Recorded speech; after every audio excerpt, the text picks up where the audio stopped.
And let's get ready to RPG! RPG! RPG! RPG! RPG! RPG! Hello, everyone. Welcome to the Knights of Last Call. My name is Derek Melenda. We've got John and Henry both re-upping their subscribers. Thank you, John and Henry. Henry, that's 23 months for Henry and 19 months for John. Thank you guys so much. We're coming up on the big 2 years. That's crazy. Well, hello. Welcome, everybody. Happy Thursday. So tonight, we have a special treat for you, brought to you by the Knights of Last Call Patreon. We had a tip goal on Tuesday, and Sean basically single-handedly filled it up. And as a result, he got to decide what the stream was. And his decision was to put it to the patrons. So the patrons voted, and what they decided was they wanted to hear about BattleZoo ELDAMON, the newest release from our good friends over at Roll for Combat. And as part of this, when of course, Steven Glicker from Roll for Combat is a member of the Knights of Last Call Patreon. So when he saw this as being one of the topics that could be voted upon for tonight's stream, he voted. And when it won, he sent me a link, which, of course, you know, he thought everyone would get a kick out of. But you can use it, I believe, during the stream, maybe for the next day or so. So if you're watching this in the VOD, I would try it anyways and see if it still works. But if you head over to battlezoo.com/discount/Derek Loves Leshies, and you use the Derek Loves Leshies as your checkout promo code, you get 10% off of anything BattleZoo related. So I don't think it just has to be Eldamon. I think it works for pretty much anything from their BattleZoo line. So for Pathfinder 2nd Edition or for D&D 5th Edition, either way, check it out. Squirrel Lash holding it down. I got him somewhere. Squirrel Ash. All right. Well, welcome everyone. Thank you so much for being here. Let's see who we've got. We got London here, who spearheaded this movement, if you will, to get this on out to the masses. Mikey is here, loving the music. Adrian says Pokemon and PF2E. Let's fucking go. Awesome. Bob is here. He says it's time to catch them all. Jackal Torn Moons wants to know if there's a tip goal for Eldamon in Northern Reaches Season 3. No, but we do have 2 tip goals tonight. First is a super chat goal for $50. If we can get $50 of super chats, I will write and perform the Eldamon theme song, which I don't think exists. I know Mark did the Eldamon rap, but what about the Eldamon theme song? And if you know the Pokemon theme song, you know what I'm talking about. But done for Eldamon? So that is a super chat goal. And then our tip goal is a little bit more for funsies for the stream. We have been using Kefka and Cloud Victory Fanfare March since we did our Fabula Ultima stream months and months and months ago. So if we can hit a tip goal, then we'll change it up. We'll come up with some new things. We'll put it to the patrons and see what we want to come up. But we'll change it up, change the stream up, make it a little bit, new year, new stream. It'll be pretty fun. So anyways, those are our tip goals. Those are our super chat goals. You can do that by typing !tip. That'll give you the link for our tipping link, or you can use the super chat feature. Also, all the links for our Patreon for the promo codes are in the description below, along with the link to our tipping. I should actually do a new, one more bit of promo, which is right now. If you're watching this later, it's probably not happening. But if you're watching it in the next couple of weeks here in March 2024, we currently have our KOLC March Madness tournament going on. Now, our patrons get to vote on this, but we also have it as part of our Twitter account. So if you're not following us on Twitter, you can head over to us on Twitter. There's, a link to our Twitter in the description below, but you can just find us on Twitter at Knights of Last Call. And basically, it's a March Madness of TTRPGs, and we have a bracket, and people vote for whichever TTRPG they think is better, and whichever ones win, advance, and so on and so forth. Now, last year, the finalists were Pathfinder 2nd Edition and Legend of the Five Rings, and Pathfinder 2nd Edition came out the victor. Will it be able to do a repeat this year? We don't know. We'll see. So head over to our Twitter account, or if you're a member of our Patreon, make sure you're checking out daily as Bob posts our polls so that you can at least weigh in on what you think should be the winner. Yes, I have a promo code. Hello, Pepper. Hello. Bruno is excited about becoming a Pokemon. I believe you mean Eldamon master. Mark says roll for combat is the best. Yes. Only Steven could troll me and give you guys a promo and promote himself at the same time. When am I going to be doing a complete Leshy history? Ken, it's going to be a while. It's going to be a while. Anyways, it's very, very awesome. New year, new stream song. I guess Slowpoke. Well, Hubba Dub. It's been a rough start to the year. Actually, I do have some unfortunate, I should say, bad news to share. Which is, of course, that the studio. For the last 5 years, I have been renting a studio space. Originally, I was renting it for my photography business, which did not work out. COVID kind of put the kibosh on that, and I was never able to recover. And basically had to get a regular job and kind of had to give up on that dream. But I had the studio space because I signed the lease. And at the time, the YouTube channel was starting to do very well. Now, I live in a condo. I don't have room for all of the cameras and the equipment and all that other stuff that we have as part of our studio set. So I rented another location, a commercial low space, and I've been renting that for the past 3 years. That's the studio that you've come to know and love. But unfortunately, that lease is coming to an end. It has a new owner who is going to charge me way too much money, and it just doesn't make sense for us. So I was really hoping to buy a new home and move myself to slightly bigger space. Again, I'm in a condo. It's totally fine, but it'd be nice to have a yard for my dogs and more room and more space for my woodwork shop, which currently basically takes up every square inch of my small garage, and space to put the studio in my own home. And that way we could have the studio going. And I put an offer in this week. Unfortunately, a big real estate investment firm, company, whatever, jumped in, offered the seller way more money than I was offering them, cash, no inspection, and they took it. So I lost the house. And so, we're back to square one. So here we are with you. And for the foreseeable future. As for the future of the studio, remains to be seen.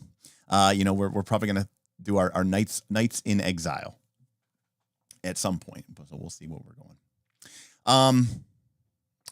So anyways, let's get into some Eldamon. So before we kind of get started, for those of you who don't know anything about this, basically Eldamon is taking the pocket monsters concept that is sort of popularized by Digimon and Pokemon and bringing it to TTRPGs, and specifically bringing it to, sort of the big flagship D20 and D20 systems, which is Pathfinder 2nd Edition and D&D 5th Edition.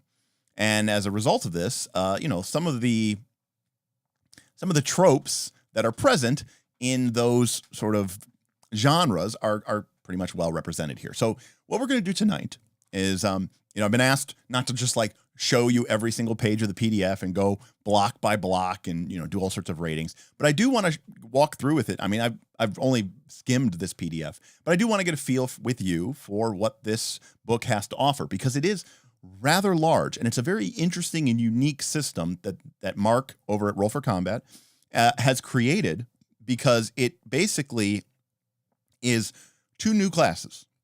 You have the Eldamon Trainer, which is basically a Pokemon trainer. It's Ash, right? And you also have the Elemental Avatar. And the Elemental Avatar is basically a bender.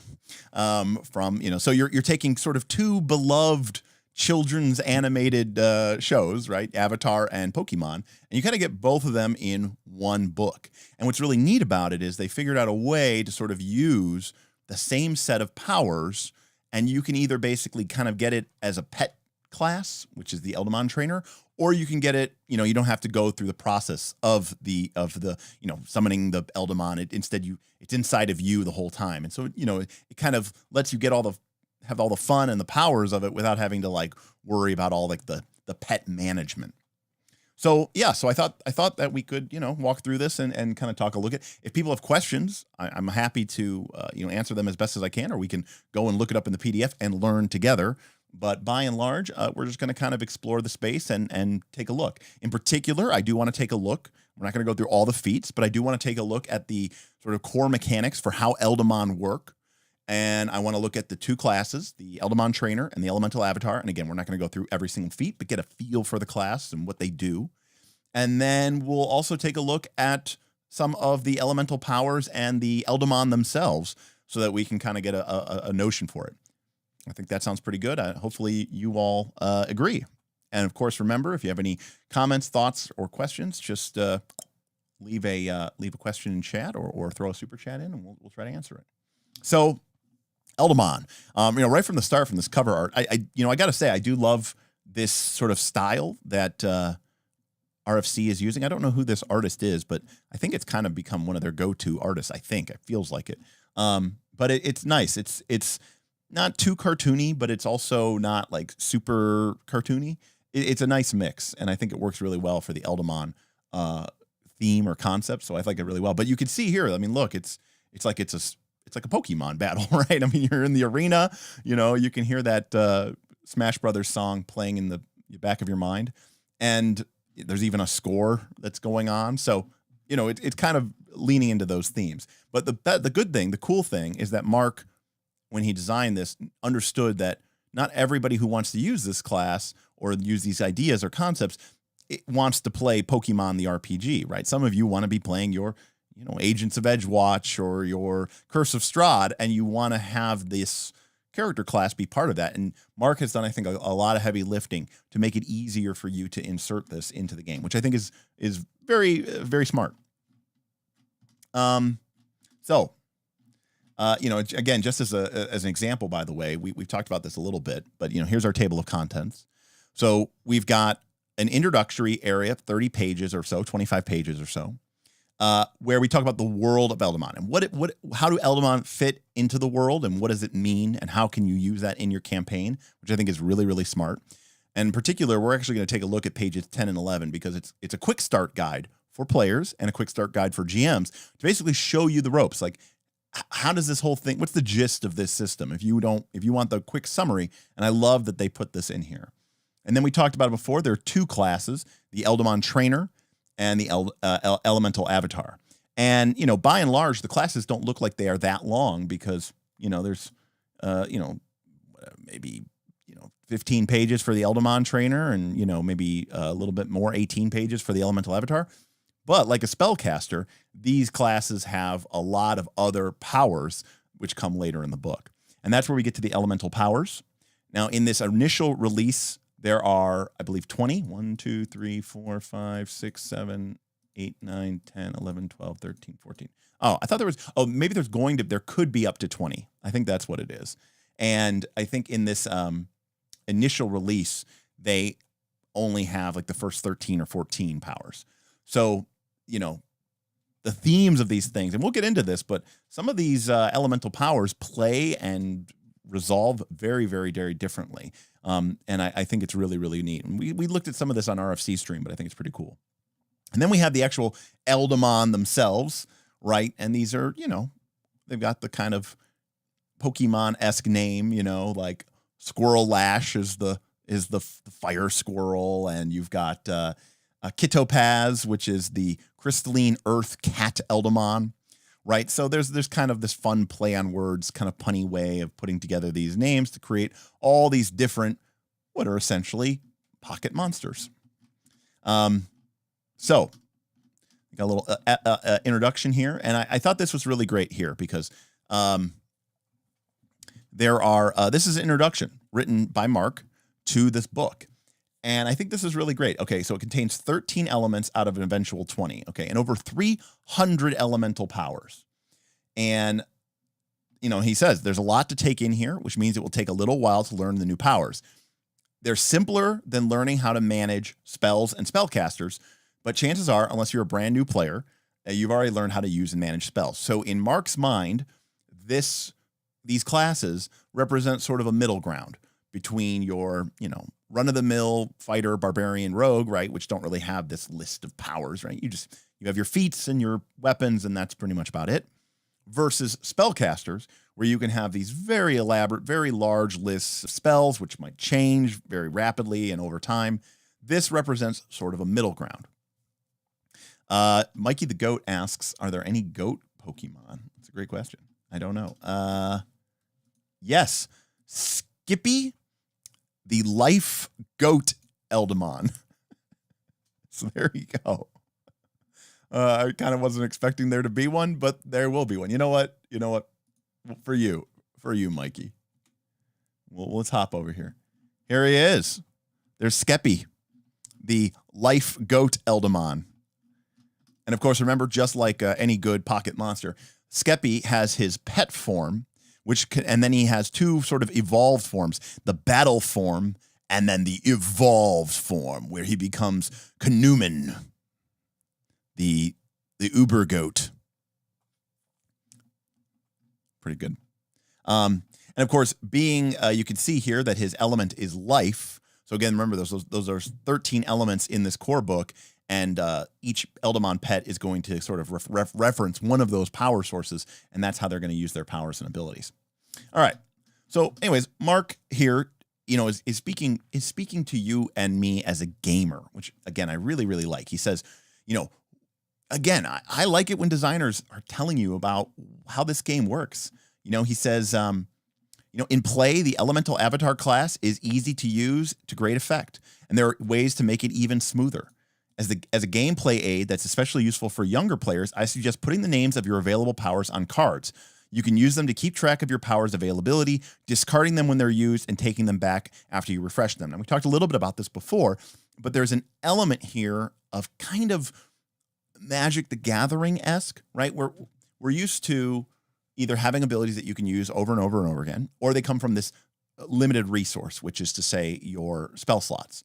So Pathfinder 2 introduced this idea of focus points, where you can use them and then very quickly you can get them back.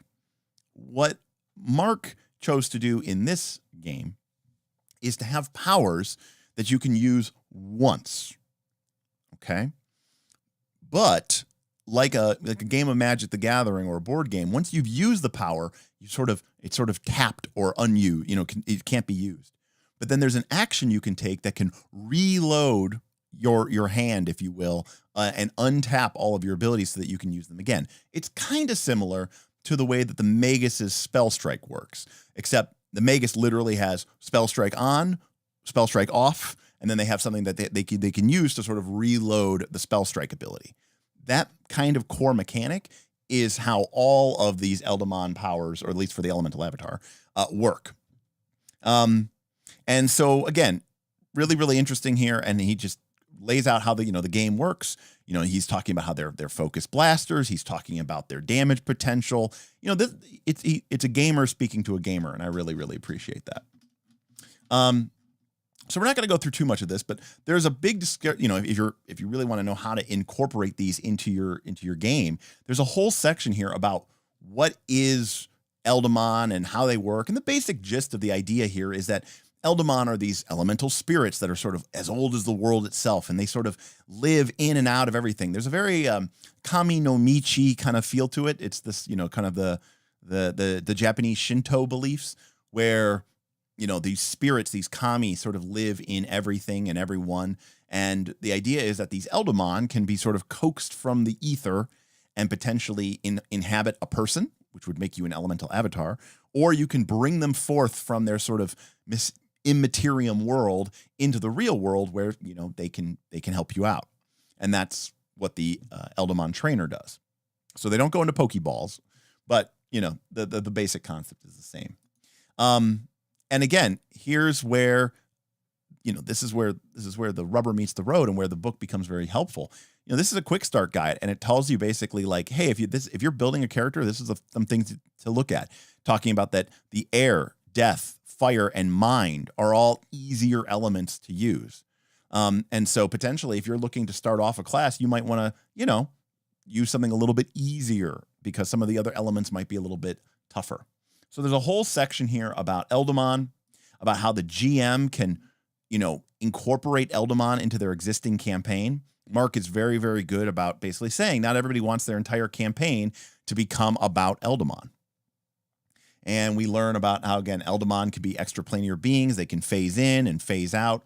And long story short, it's just a really good way to increase their playability and make them so that you can actually, use these creatures in play. And of course, befriending the Eldamon. So there's a whole system here for, catching them all and, finding Eldamon and learning from them and all the different types of Eldamons. And then he even has these awesome tables where you can roll randomly to create an Eldamon, and not just its random element, right? But also stuff like what's its background, what's its ability power set, what's unique about it, what's different about it that makes it interesting, what's its appearance like? Is it cute? Its quirk, its personalities. So there's a really, really fun way here to kind of create, because if you think back to like Pokemon, right? Like, Bulbasaur kind of, had an attitude, he was kind of a little bit grumpy, and that was part of Bulbasaur's charm, And so, I think it's really cool that they introduce these, concepts to make Eldamon. It's very easy.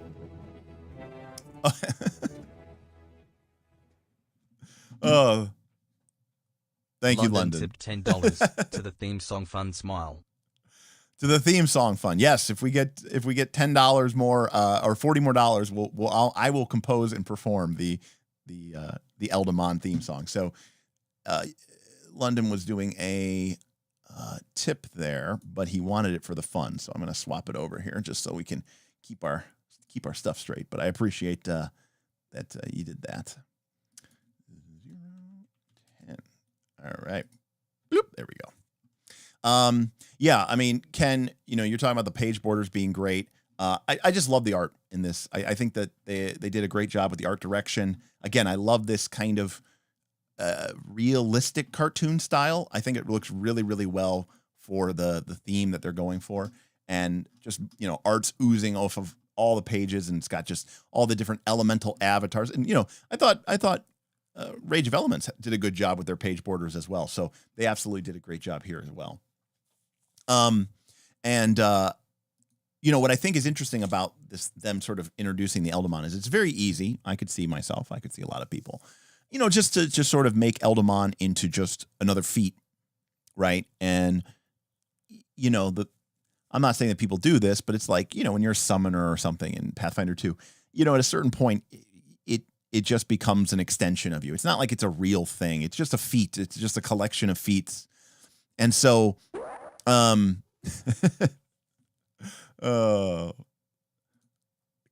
equals the goat. Thank you, Mikey, for that $2 super chat. That's awesome. Thank you so much. Your third super chat. Thank you, Mikey. That's awesome. Thank you so much for your $2 Canadian.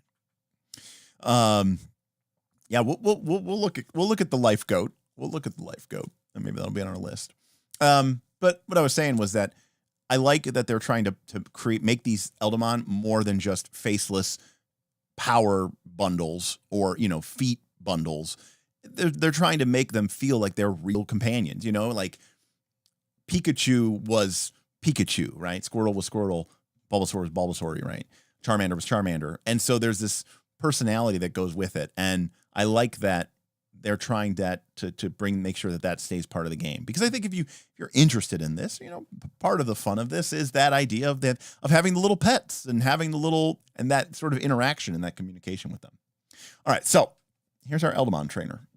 Now they are an 8 hit point class. They're expert in will, so they're a primary will. So this kind of feels cleric-y, right? Druid-like. They are a charisma class, though. Although it does say your class gives you at first level, or it could be other. Okay, so it's charisma or other, depending on what calling you have. Modest number of skills. Diplomacy is very interesting, but again, you're sort of an Eldamon trainer, right? Your whole thing is making connections with these Eldamon. Bad weapons, just simple and unarmed. Very little in the form of defenses. And then you get your class DC. So from a core chassis perspective, we can see that the Eldamon trainer themselves, not that impressive, right? trained in perception, only one good save, not that many skills, bad weapon proficiencies, not the greatest armor proficiencies, and they're trained, and their key attribute by default is charisma. So that's not helping out their hit points. That's not helping out their armor class. When you're a, light armored class that is, charisma or intelligence or something, it can be rough. So the idea is that these characters there's definitely a wizard spellcaster vibe to them, right? Because we can see here that during combat encounters, you phase yourself out and your Eldamon in, choosing the perfect Eldamon to handle the specifics of the battle, and swapping or refreshing them as necessary to adapt to the changing situation. So, as something that Smith and I always talk about, this is really about kind of creating with your character a bunch of loadouts. Because when you, rather than, pulling out your Pokeball and sending out your Pokeball, the idea is basically you kind of fade out and your Eldamon fades in, and your Eldamon fights in your stead. So this is kind of how this is why this class is different than the Summoner. The Summoner is sort of like, two characters that were each 0.5 of a character in a weird way. And there was a lot of, strange action economy. Act as one is a really weird activity, if you know the Summoner class. And it works, but it is very complicated, I think. And, the Summoner is, I think, definitely one of the more complicated classes. And, of course, the Summoner is kind of a weird class anyways because, your Eidolon is powerful, but not like super, super powerful, but still reasonably powerful. But then you're also a full character, but they have to limit you a lot. So that's why you end up with only like 4 spells. It's kind of weird. So in this game, basically, when battle starts, you nope out and you can bring in a different Eldamon. And the cool thing about it is each of these Eldamon is very different. So if you need to be healing and support, you might bring in a life Eldamon. If you need a sick amount of deeps, you might bring in a fire Eldamon. So there's this ability for you to sort of change. It's a very strategic, tactical way of playing. I think that would actually be really, really enjoyable to a lot of people, because not only are you going to want to create a sort of corral of different Eldamon and create different powers and abilities so that you can sort of have that sort of versatility and utility, but then knowing in any given encounter, in any given situation, which is the best Eldamon to bring in, because, we need healing, or I think this thing is weak against electricity or lightning attacks, so I'm going to bring in an electricity-based Pokemon, Eldamon. And so if you do that, I think it could be very interesting. I mean, it's easy to see that this class could be, it's cute, and, you have your cute little Chillot and everything like that, right? But I think there's look, this is Mark Seifter. This is Mark Seifter, we play theater of the mind, but on a grid, right? This is Mark Seifter of MIT. There's a deep complexity, mechanical complexity, and I think strategic complexity to these classes that I think is very easy to miss. And again, it's easy to get caught up in the sort of, the cutesy wootsy stuff. But I do think that there's some real meat to these classes, and we'll get into it. I mean, we'll see what's going on. And again, like I said, we're not going to go through every feat and everything and show the whole book, but I do want to dive into these classes because I do think that there's something to be said here. Again, I really respect the hell out of Mark, and I think he put together something really interesting here. So we can see, during combat encounters, guess what? You don't do much. You're out. You're the Eldamon trainer. Your Eldamon come in and they kick butt. But when you're not in a combat encounter, say it's a social encounter, you're the kind of maybe a little bit more of a face character. Your base character starts with trained in diplomacy, key stat charisma. You're the nice guy who's really sweet and makes friends easily and all that other stuff. So, it's kind of like this, back and forth. But when the shit hits the fan, that's when the Eldamon, come out. So what do we get here? So we got our class features. We can see all of our normal stuff, skill feats and all this other stuff, but we do get some initial powers and effusions and Eldamon stuff. So let's sort of take a look at this. We got our initial proficiencies, which we already went over. Nothing really to note there. They kind of have what I would call bad proficiencies, the same way that the wizard, right, has bad proficiencies. But our core thing here is trained Eldamon.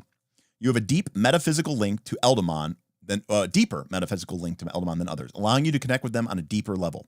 This allows you to train Eldamon and even swap your personal phase with them, phasing out of the material world so that your Eldamon can phase in. You begin at first level with 3 Eldamon, which can either be common Eldamon of your choice or other Eldamon to which you have access. So we start with 3 different Eldamon.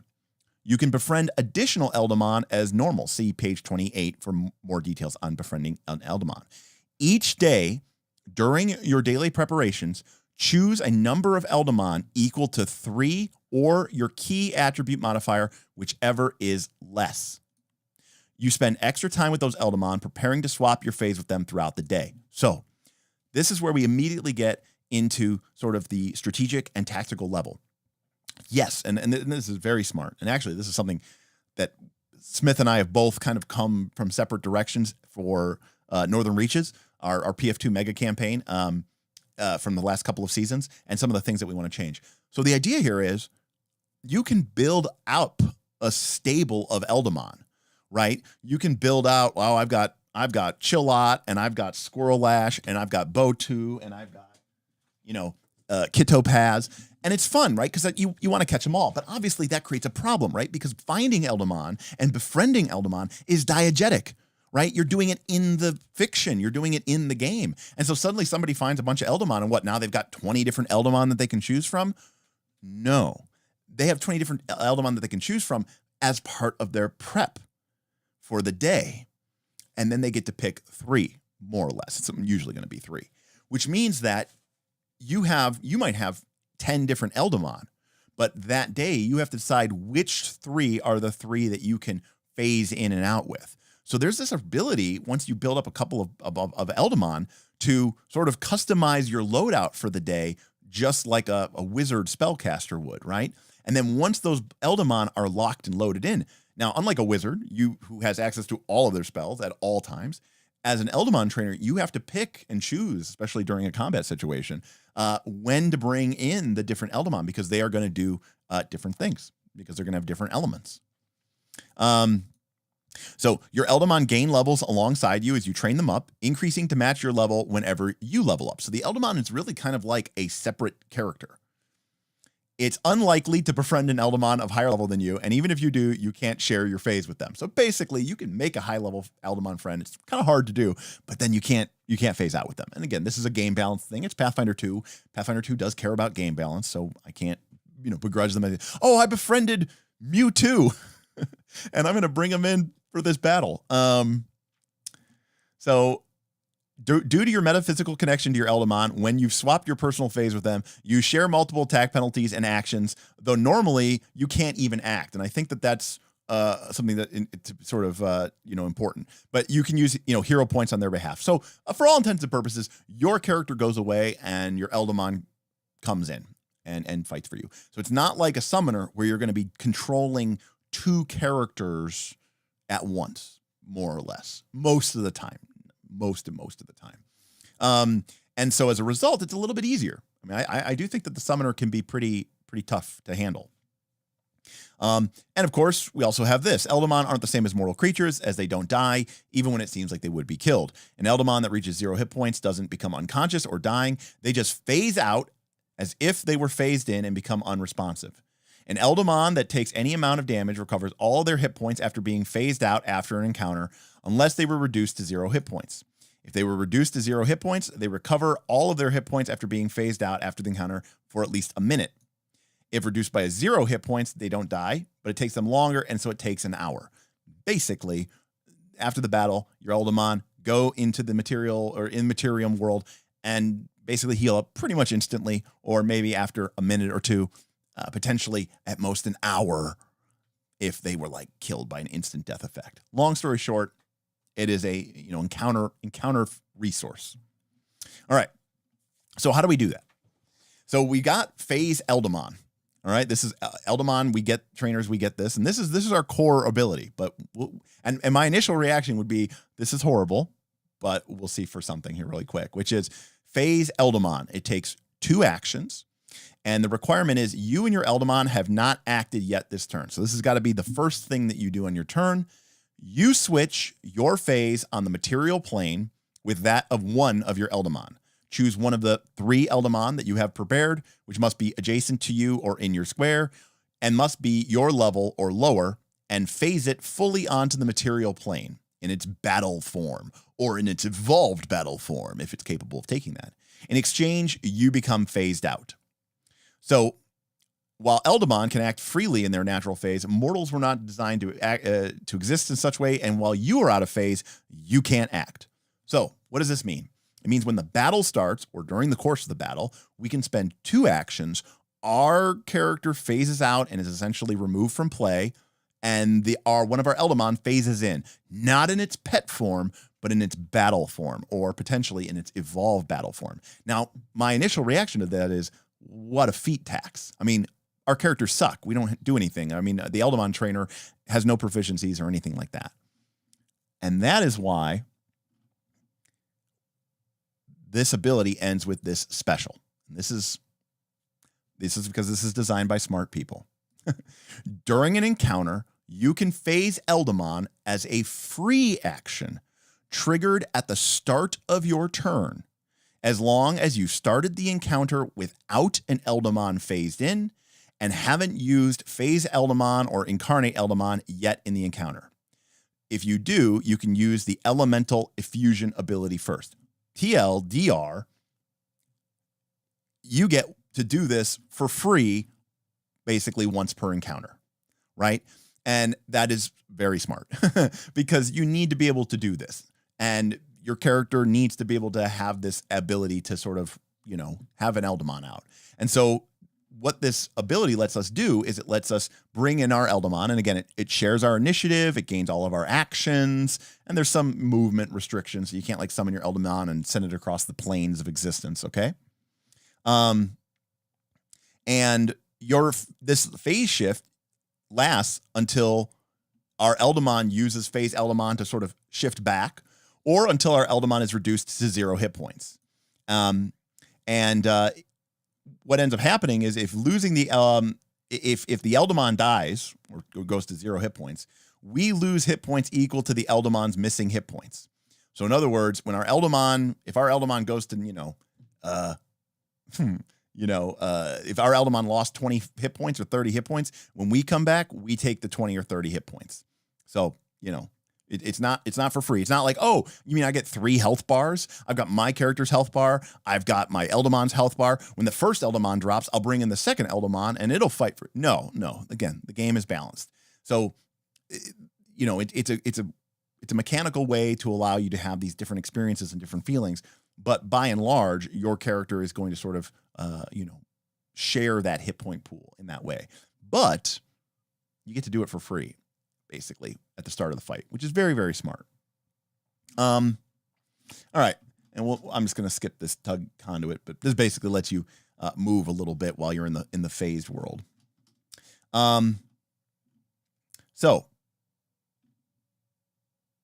Let's see here. Now, you have what's called a calling. Mark is here. He says, you can potentially get a lot of health bars if you're careful. Orc ferocity style abilities can really help here, but it's definitely not free. And yeah, Mark, I think makes a great point, because if we brought in our Eldamon, okay, and it had taken enough damage that we would be reduced to 0 hit points, we would become dying 1. But if we had the Orc ferocity ability and we used the reaction, instead of becoming dying 1, we became if we were just at 1 hit point, then we'd be fine. And then we could bring in our next full hit point Eldamon. So that's pretty cool. But it's definitely not free. Real quick here. Let me see here. Anybody else here? So, and again, we've got a lot of the standard PF2 stuff here about describing some of these keywords like phase, what a power is. Instead of a spell, or what is it called in Kineticist? It's called an infusion or something. I can't remember what they called it in Rage of Elements. These are called powers. And there's kind of a 4E element to this, so I don't mind them being called of powers. Okay. And we've got ultimate abilities. So basically everything else that we use can be kind of used on demand, right? If you could think about it, the way it works is like our Eldamon might have a couple of powers. After it uses all of those powers, it can't use those powers again until it uses a refresh action. When we use the refresh action, all of our powers that we've used previously untap, if you will, and become available for us to use again, but not the ultimate powers. Ultimate powers are on a 1 hour cooldown. Can't just keep tapping those for forever. So calling is like our subclasses. We've got people who focus on battling. We've got people who focus on being a researcher, whisperer, and look, Mark and Steven, they get it. They're in on it. You know, they've got, you know, you can do it. And there's a feat called, hold on a sec. Let me find it. Here it is. Hang in there, Eldamon. All right, it's a reaction. It's a level 2 feat. Trigger, your phased-in Eldamon takes damage that would reduce it to 0 hit points, right? So our Eldamon is about to die. Requirements, we're phased out, right? We're sort of watching from the netherworld, and one of our trained Eldamon is fighting for us. And you have more hit points than the maximum hit points of the Eldamon that's phased in. You care too deeply for your Eldamon to allow them to fall. You lose a number of hit points equal to the triggering damage or the difference between your hit points and the Eldamon's hit points, whichever is lower. Your Eldamon reduces the triggering damage by the same amount. If this reduction is enough to prevent your Eldamon from being reduced to 0 hit points, they remain phased in. Your phased in Eldamon can still take any other effects such as poison or whatever, but you can use this reaction even when you're phased out, even though you normally can't act. So, you know, they're you know, hang in there, Pikachu, right? I mean, they get it. They're in on the joke. And so they want to allow you these cool abilities so that you can keep your Eldamon in, but it's also sort of tipping their hat to the genre, which again, I really, really respect. Now, we're not going to go through all their feats, but needless to say, they get a bunch of feats. They get, Mark, you gave them familiar, and I come on, the class is already a pet class. Do they need familiars too? But we can see here, we're not going to go through all these feats, but we got a full 20 levels of feats, and you know, that are going to allow us to summon and manage our Eldamon a lot better. And I think that's really, really cool. You know, I believe in you. I believe in you, Eldamon. But you know, there's also ones that, you know, are more like power overwhelming numbers go burr. Evolved Colossus and Evolved Giant sound like you know, like your Eldamon's going to go Godzilla mode. So again, a very interesting idea. Now, of course, it should go without saying that the Eldamon trainer is sort of really highly reliant on the different Eldamon that they have in their stable, right, if you will. And again, Mark, I think does a really good thing here where, you know, this is very aware. I myself would struggle with this. There's too many Eldamon, right? This book is thick, ladies and gentlemen. There is a ton of powers in here. I think there's over 300 powers. Mark, correct me if I'm wrong. And that's 300 powers divided between 13 different elements. And then you have all of the different Eldamon. So, you know, there's a lot of cross-pollinating here. I mean, this is almost an entire game class system into itself. And again, I haven't gone too as deep into it as maybe some of you have, but it's not just surface level. You know, I mean, a life power or a life Pokemon feels very different than a fire, than a death, than an air. They all have very unique, not just abilities. It's not like, oh, that one does damage, but it's bludgeoning. But that one does damage, but it's fire. Oh, that one does damage, but it's electricity. It's not just different powers. It's different ways of accessing your powers. It's different sort of complexities and models of how the powers interact with each other.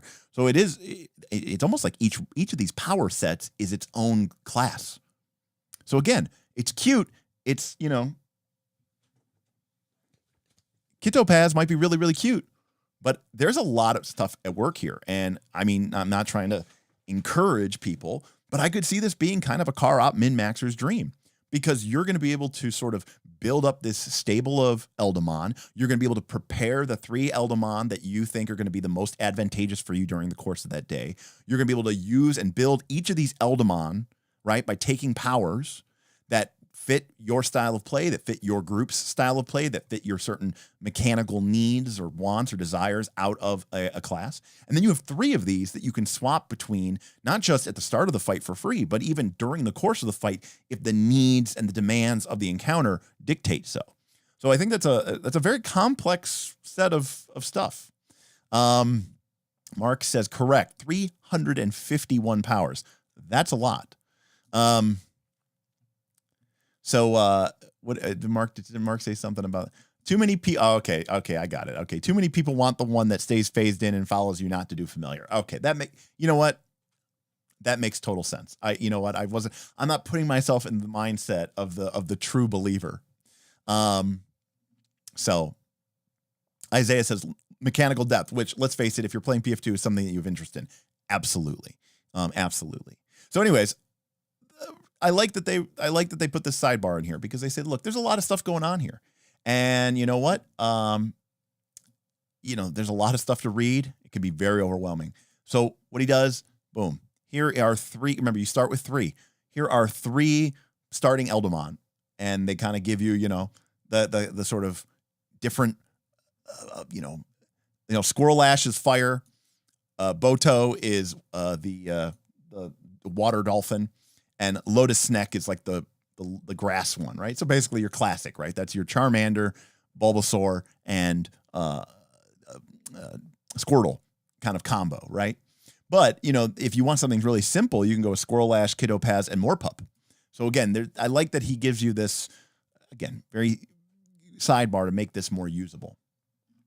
So very, very cool. So again, we talked about this before. You know what? We're gonna have to skip Skeppy for now. We're gonna We're gonna go with Squirrel Ash. I mean, he's a guy. Look at that. It's like life imitating art. Look at that, digital and real, right there. So Squirrel Ash is the Fire Squirrel Eldamon.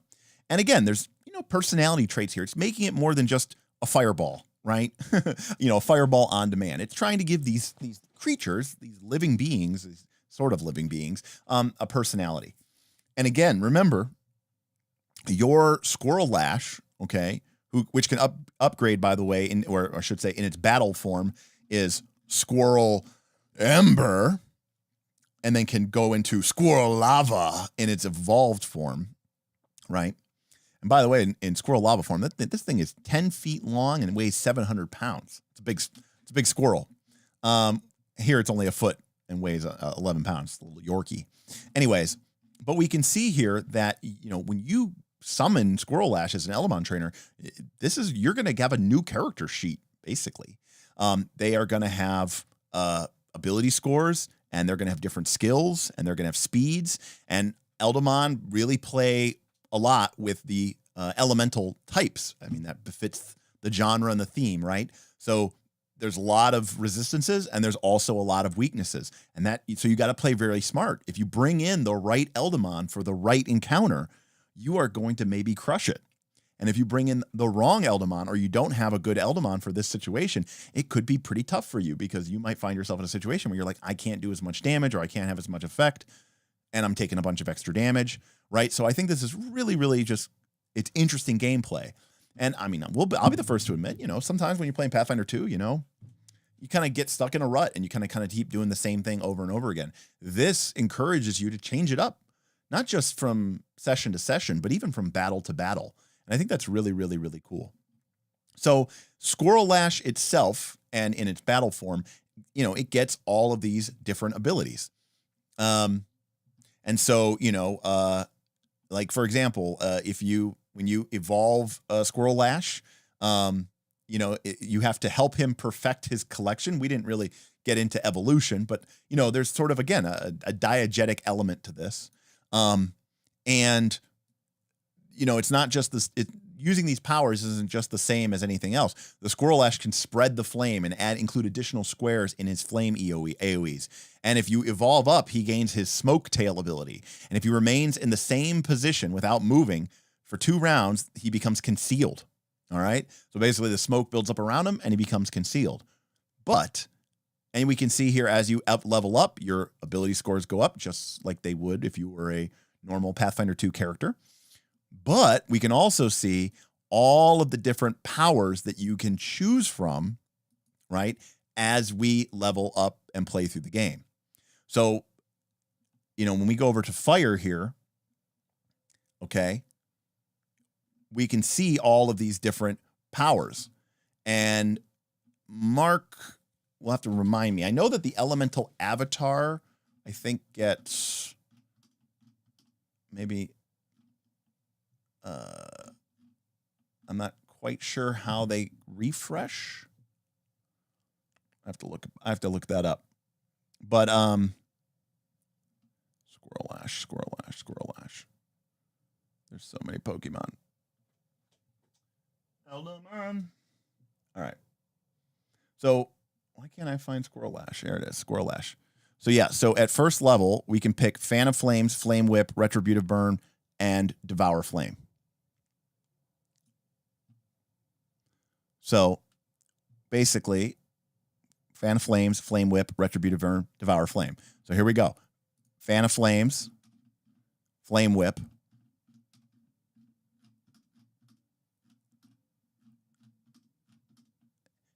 and then we got Retributive Burn, and we have Devour Flames. So this is what I was talking about before when I was talking about refreshing your powers. So let's use Squirrel Lash as an example. As we level up, Squirrel Lash is going to gain more and more of these abilities. He's going to have Fan of Flames. He maybe at third level, you have to choose. Do you want to take Ignite and Fire Arrow? And these are basically like powers. In fact, Mark suggests that you write them out onto a piece of, this is the way we used to play 4th edition. In fact, I have some right here. We would take these power cards and we would write down what our power was, and we would, kind of keep it in front of us. And then if this was like a daily power, it's usable once a day, we would take it when it was used, we'd, put it back in a box. And if it was like an encounter power, when we were, used it, we would tap it. So we knew we couldn't use that encounter power again in this fight. And in 4th edition D&D, once you used an encounter power, once it was used, you were, SOL. But Eldamon have a refresh ability. So, for example, our Squirrel Ash might start off the fight by using Fan of Flames. And then in round 2, we use Fire Arrow because maybe that's the power that we took. We could have taken, when we leveled to 3, we could have taken Ignite, but we chose to take Fire Arrow. So now both of our powers are quote unquote tapped. And now we would not be able to use those powers. I mean, we could still make normal strikes and do normal things, but the fire power set, you start with this power, which is called Devour Flames, which is 2 actions, and it has the refresh trait. And this lets us do something, right? We open our mouth and draw in nearby flames, refreshing your firepower as the flames swirl around you. Each foe within 30 feet of you suffering from persistent fire damage takes that persistent fire damage and then immediately attempts the normal flat check to remove the persistent fire damage. Each other creature within 30 feet of you suffering from persistent fire damage takes no damage and immediately attempts a flat check to remove the persistent fire damage with the reduced DC from especially effective assistance. Then you refresh your powers.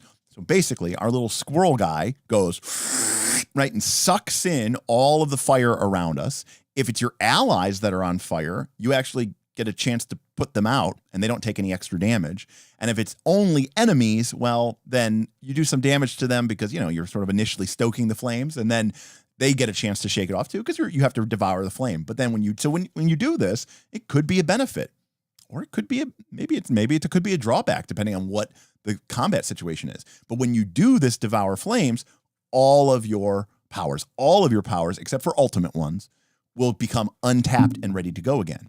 So obviously you can see that as we acquire more powers, by the time we're 7th level, right, we're going to have a 7th level power, we're going to have a 5th level power, we're going to have a 3rd level power. I think we start with both 1st level powers.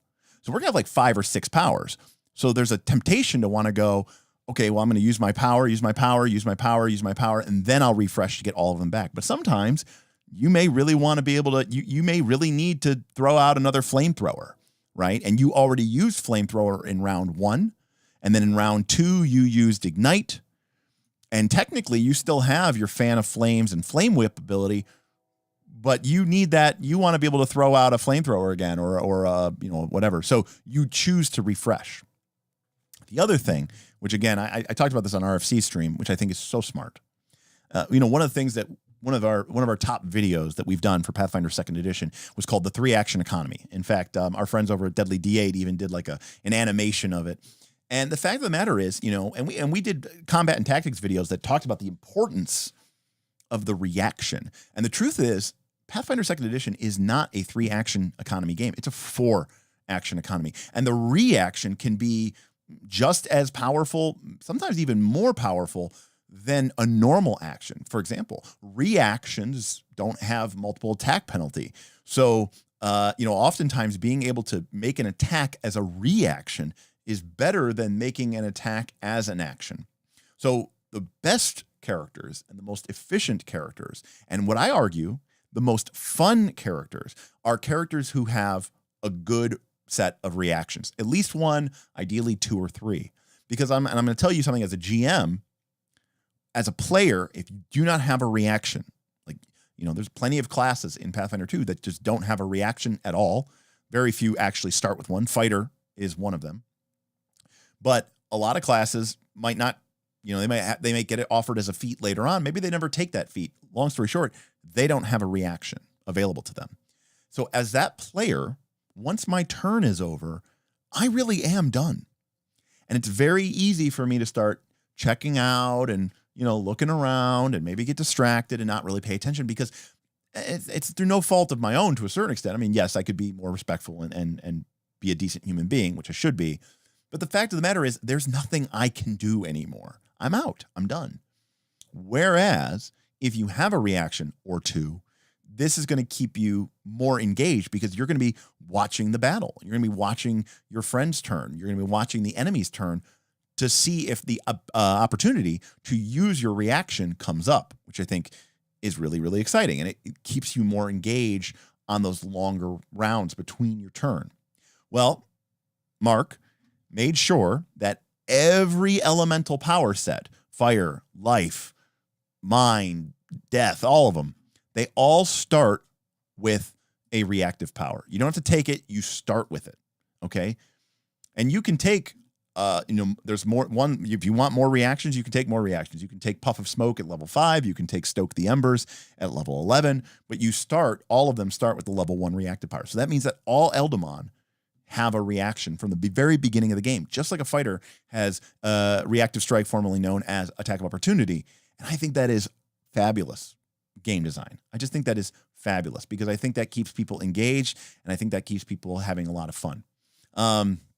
And even, it's a little tactical mini game. Look at this reaction, right?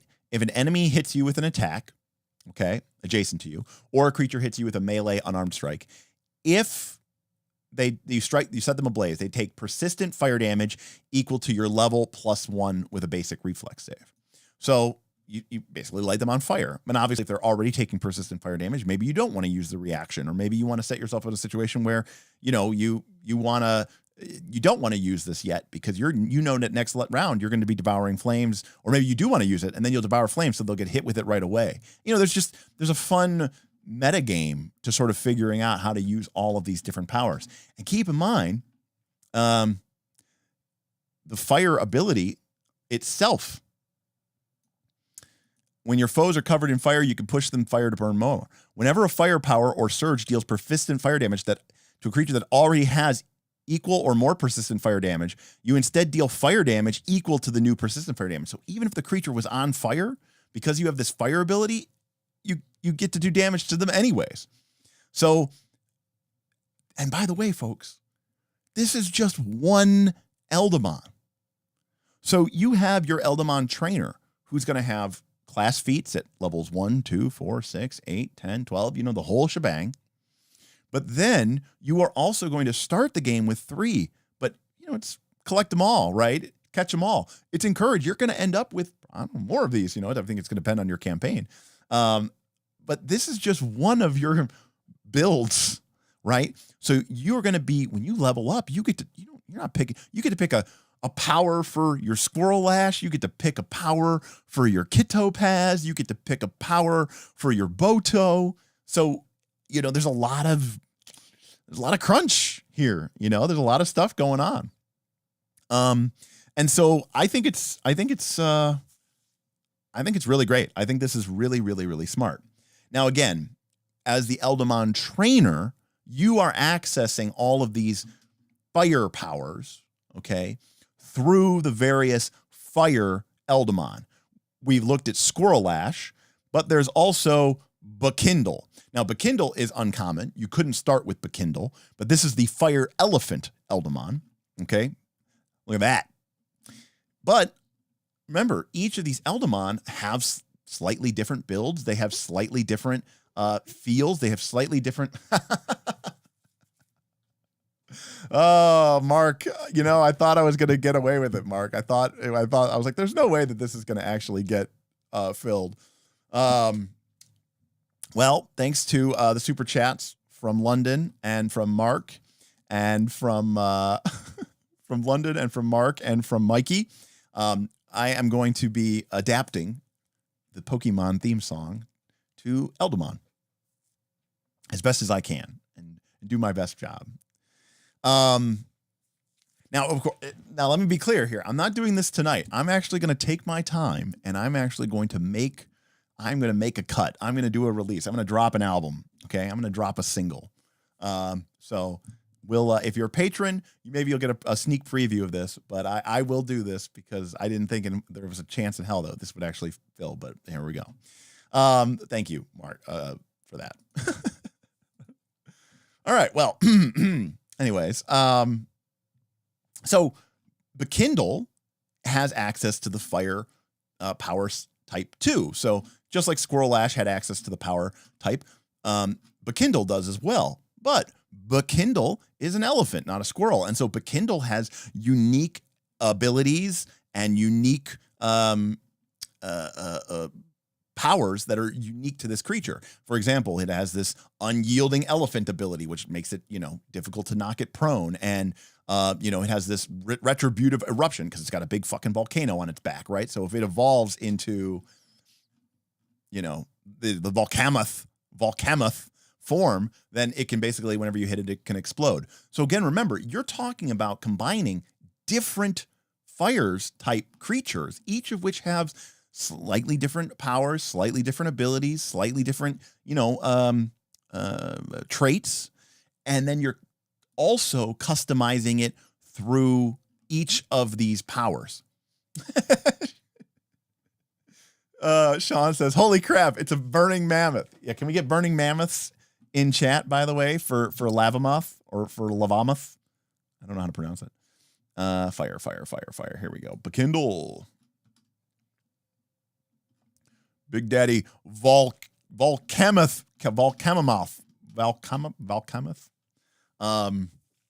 So it is literally a burning mammoth. So anyways, so you're talking about being able to customize your fire Eldamon. You're being able to talk about to customize what fire powers you take.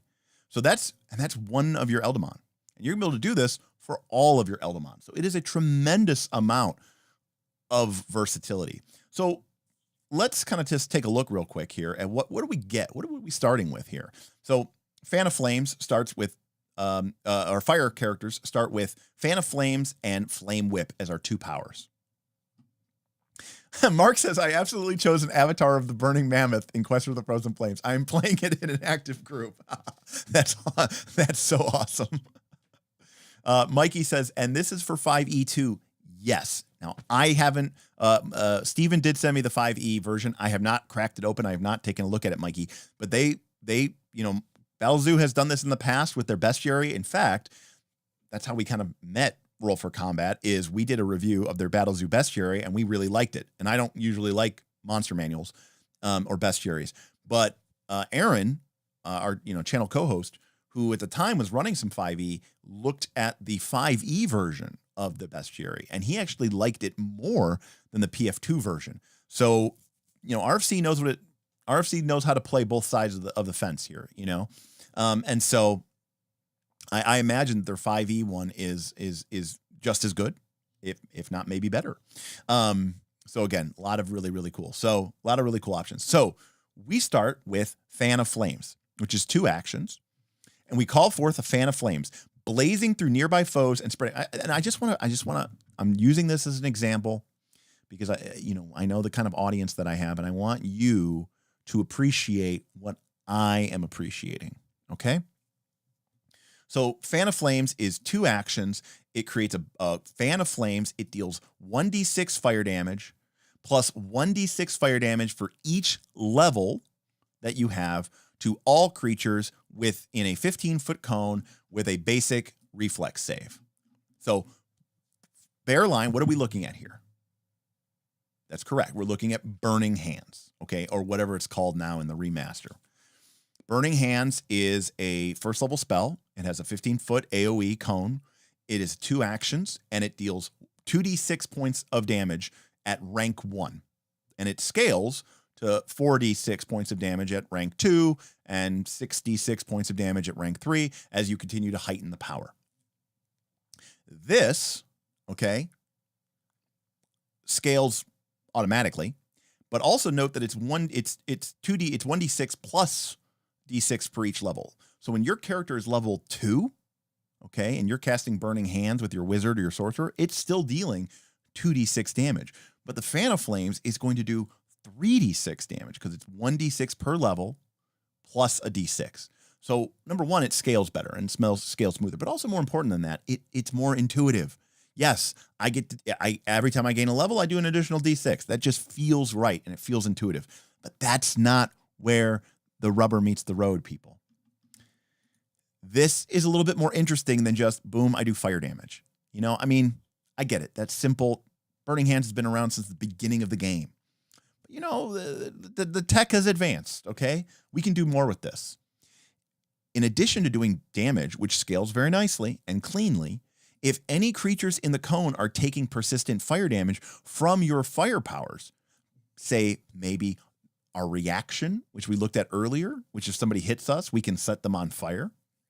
They spread that persistent fire damage to all other creatures in the cone that are farther away from you unless they critically succeed the reflex save. Think about the tactical positioning of that, right? If you have someone who is like basically right next to you who is taking persistent fire damage, then when you cast Fan the Flames as your AoE, you are basically going to have a chance to stack that persistent damage onto all the other targets in the AoE. If you do it sloppily and target a creature with persistent damage that is taking persistent fire damage, let's say at the far end of the AoE on the 15-foot mark, then you're not going to get as much out of it. So your tactical positioning really matters. And you kind of want to set this power up, right? By having a creature already taking persistent fire damage. Imagine if you had a party member who, through a power or a spell that they possessed, could get persistent fire damage started on one enemy before you. You delay, you go after them, you now Fan the Flames, and you hit an AoE, and you spread that persistent fire damage to multiple targets. Now, I know what you're saying, it's only a 15-foot cone. Yeah, Burning Hands does suck for that reason. And in fact, one of the things I complain about a lot on this channel is that a lot of PF2 abilities do not scale appropriately in size. You know, even something like the Champion's Reaction is 15 feet. That's fine when you're level 1 and you're fighting everything that's like, you know, medium and small size. But when you're fighting huge creatures and the battlefield is 80 or 90 feet wide, it's just not enough. Guess what? It scales automatically. At 5th level, it can go up to 20 foot. And every 4 levels after that. So at level 9, it goes an additional 5 feet. At level 13, another 5 feet. And at 17th level, we have a 35-foot cone. And I don't know, you know, you might want to pull out your Foundry, but like, you know, the difference between a 15-foot cone and a 35-foot cone is a lot of squares. Okay. And I'm telling you, a lot of squares. So, but as you gain more, by the way, this is just your level 1 power, people. This is going to scale all the way to 21d6 at level 20. That's fireball damage, you know? That's fireball damage. And this is just your level 1 power. And you don't have to heighten it or take it at a higher level. This is just your power. And by the way, Fan the Flames, once you use Fan of Flames, it is tapped or sort of on cooldown.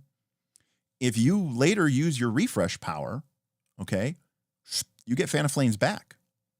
And this is just your level 1 power. And you get 2 of these, by the way. So you're going to start the game with 4 powers. You're going to start with 2 level 1 powers, your reaction, and your refresh power, because you have to have a way to get your powers back. And Mark is talking about the combos. Remember, we talked about how the fire elemental type refreshes, right? They devour the flame, right? So you open your mouth. Each foe within 30 feet of you, guess what? That's pretty much going to be everybody that you potentially just hit. Or if a bunch of people are on persistent fire damage, you could move yourself in the middle of the group before you devour the flames. Every foe within 30 feet of you suffering from persistent fire damage takes the persistent fire damage immediately, right? So you can just like stack it and stack it. So very, very, very tactical. And we're just talking about the first level power here. And I think that is fantastic. I think this is incredibly fun. And it doesn't feel broken. It doesn't involve, it doesn't feel like it's, over the top. Hey, Ben is here. Ben, maybe back from Gamma? Or are you still at Gamma, Ben? Enjoying the Pokemon. enjoy the Pokemon talk. We will, Ben. We will, Ben. And let's be clear. I mean, this is still Pathfinder 2. There's still feats and powers and combat. This is. I'm not saying that Pathfinder 2 is only a combat game, but that that's what these battle form powers are mostly for, right? But that's one of our powers. We also have Flame Whip, which is again 2 actions. We lash out a foe with a whip made of smoke and flame. We make a melee power attack roll, which is, as I recall, it's a melee attack, but basically it kind of is like it uses your best ability, basically. It uses the right ability, I should say, against a foe up to 5 feet further away than your normal reach. So it's kind of an extended ranged melee attack. And it deals 2d8 points of fire damage plus a d8 points of fire damage for each level you have. So now we're talking about like Polar Ray, old Polar Ray levels of power damage, right? Because we're talking about 3d8 at level 1, 4d8 at level 2. That's really great. Oh, wait, they also take persistent damage equal to 3 plus half your level. So we can just see how this fire is just burning things, doing a lot of damage, stacking it up. And then once everybody's on fire, fanning the flames and then devouring the flames right there. It sets up these kind of cool combos just within your own class. But as London said, Alchemist Buddy, if you had that Alchemist go first and they land a persistent fire damage on somebody, and then you come in with your fan the flames and you hit everybody for a blast of fire and you set them all on fire, it's just, it's just stacking it and stacking it and stacking it. And I think that's the kind of fun team play interactions, is pretty, that's what I like about Pathfinder 2 is when people feel like they are kind of playing as part of a combination team, like a special forces, right? To be fair to Polar Ray, which actually does fewer D8s, it does also inflict drained. All right, fair enough, Mark. You are correct. And drain's pretty good, obviously, when you're talking about dealing damage. So, but if the cool thing about this Flame Whip power, by the way, remember this isn't a spell. We could use theoretically, we could use this Flame Whip every other round forever, right? We would Flame Whip and then we would devour flame, and then we would Flame Whip and then we would devour flame. It's not probably the most optimal and efficient way to use your turn, but you could just use Flame Whip all day, every day, forever. You could even use this, if the combat was 10 rounds long, you could potentially use Flame Whip like 10 times or 5 times.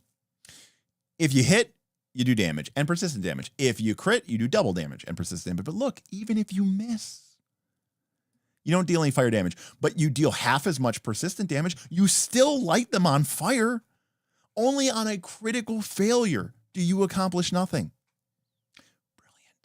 Brilliant. I don't need to tell any of you that it can be very disheartening as a caster character, and I've discovered that most casters usually kind of give up on ranged spell attacks, because at least with Fireball or Cone of Cold or whatever they're calling it nowadays, at least with those, if the enemy passes, they're still taking half damage. But man, when you shoot a hydraulic blast or hydraulic burst or whatever it's called, hydraulic blast, whenever you when you cast that, or you cast searing light or any of the range spell attacks, and you just miss, and you just do nothing.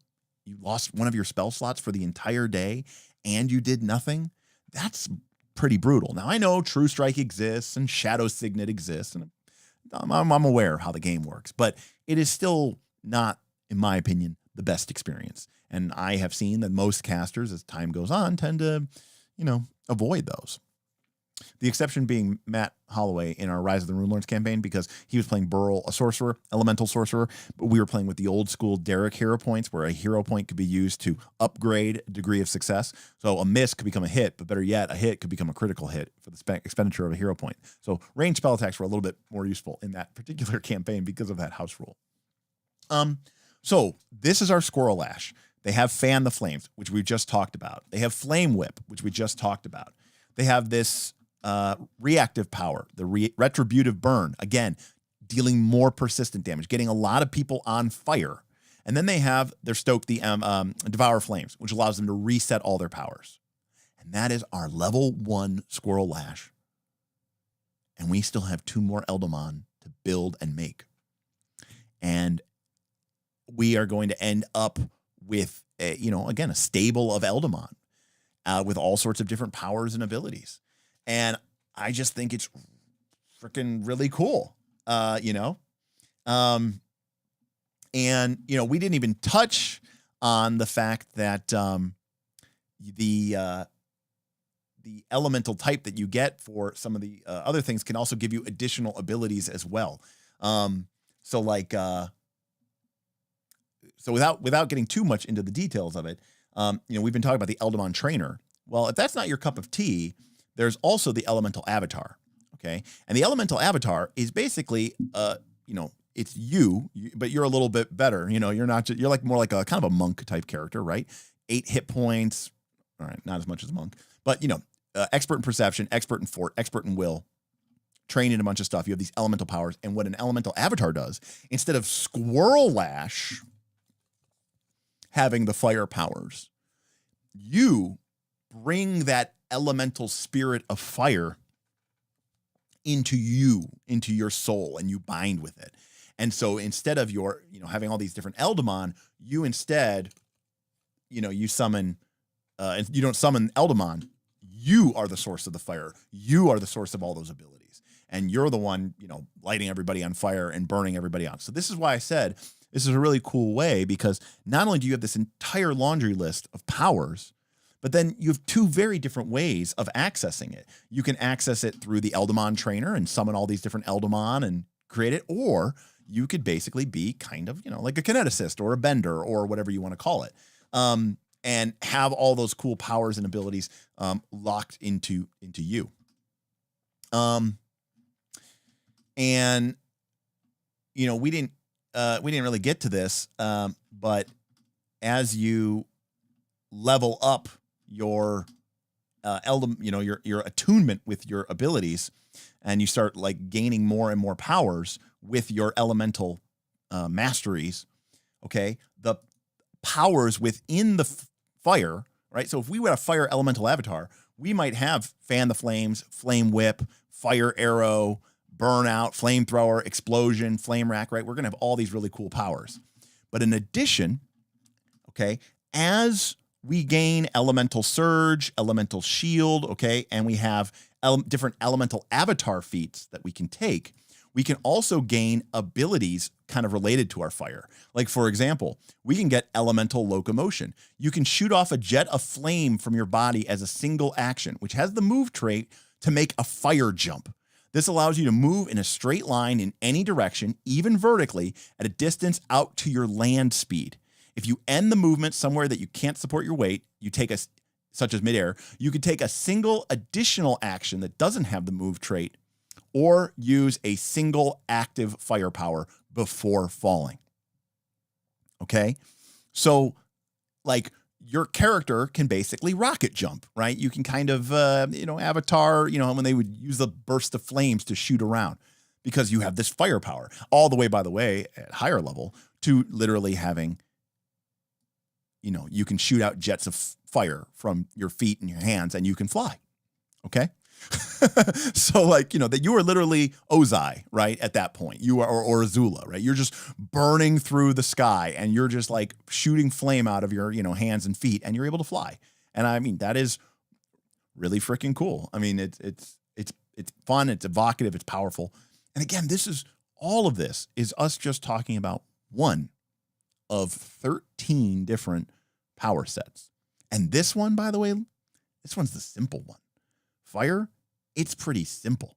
It does not have a lot of the complexity or some of the even more tactical nature of the game. Like, for example, we're going to very briefly talk about this. Ice.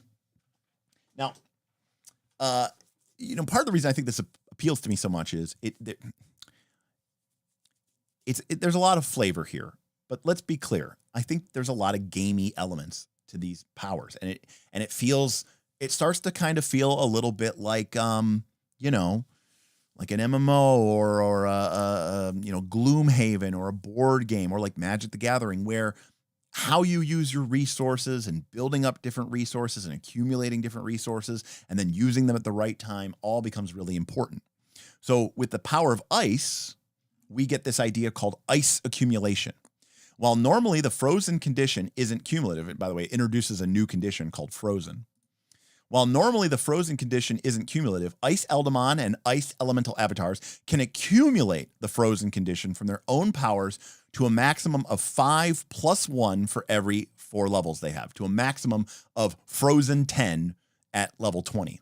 This means that if a single elemental avatar causes a foe to gain the frozen 2 condition and then the frozen 3 condition, the foe is now frozen 5, right? So basically you can stack these frozen conditions up onto somebody, okay? And we can see that some of our powers, like Flurry, right? Or Gelid Touch, they deal cold damage or do something else, but they also put this frozen condition onto our foes. And let me see if I can find the frozen condition. Let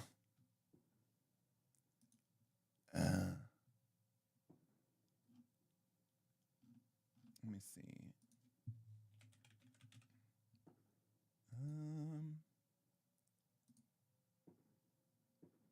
I don't know where the frozen condition is.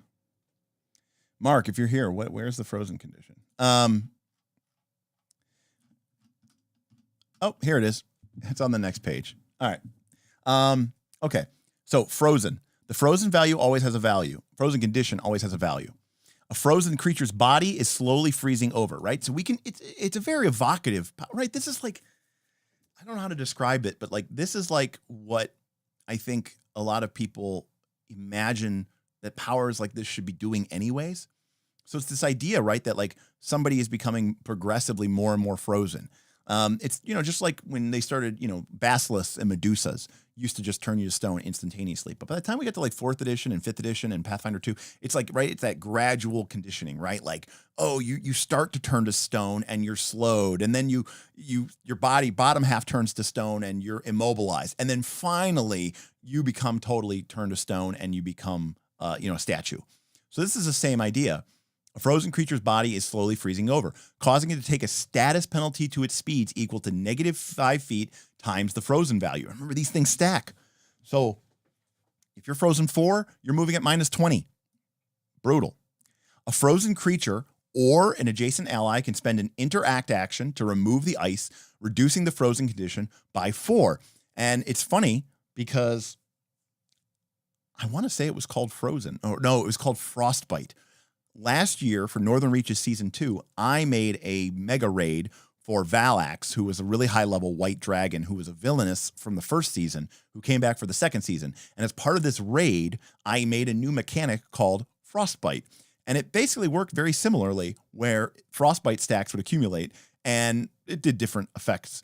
But you and your allies could actually spend time to reduce the Frostbite condition. And I think I actually had it be reduced by 3 or 4, so very similar. A creature with the fire trait reduces its conditions by 5, so a little bit of a thematic nod there. A creature using an effect with the fire trait or an effect that would deal fire damage on a frozen creature can choose to reduce the frozen creature's value by 4. While the frozen condition is normally not cumulative, Ice Eldamon and Ice Elemental avatars can stack this up. So, Ice, already we can see that we're dealing damage, right? Just like our fire guy, we're doing damage. Now, maybe we're not doing all the persistent damage and we're not doing all this, but we're doing damage. But we're also stacking up these stacks of frozen. So now the enemies are starting to slow down. They can't move around. And so, you know, like you can see that there's more of a controlling element to this. And now we have to start figuring out how to stack frozen. I mean, past a certain point, once a creature is frozen enough, there's not as much value in putting more stacks of frozen on it, unless it's going to, you know, use actions to take it off. At a certain point, the creature essentially would just be immobilized.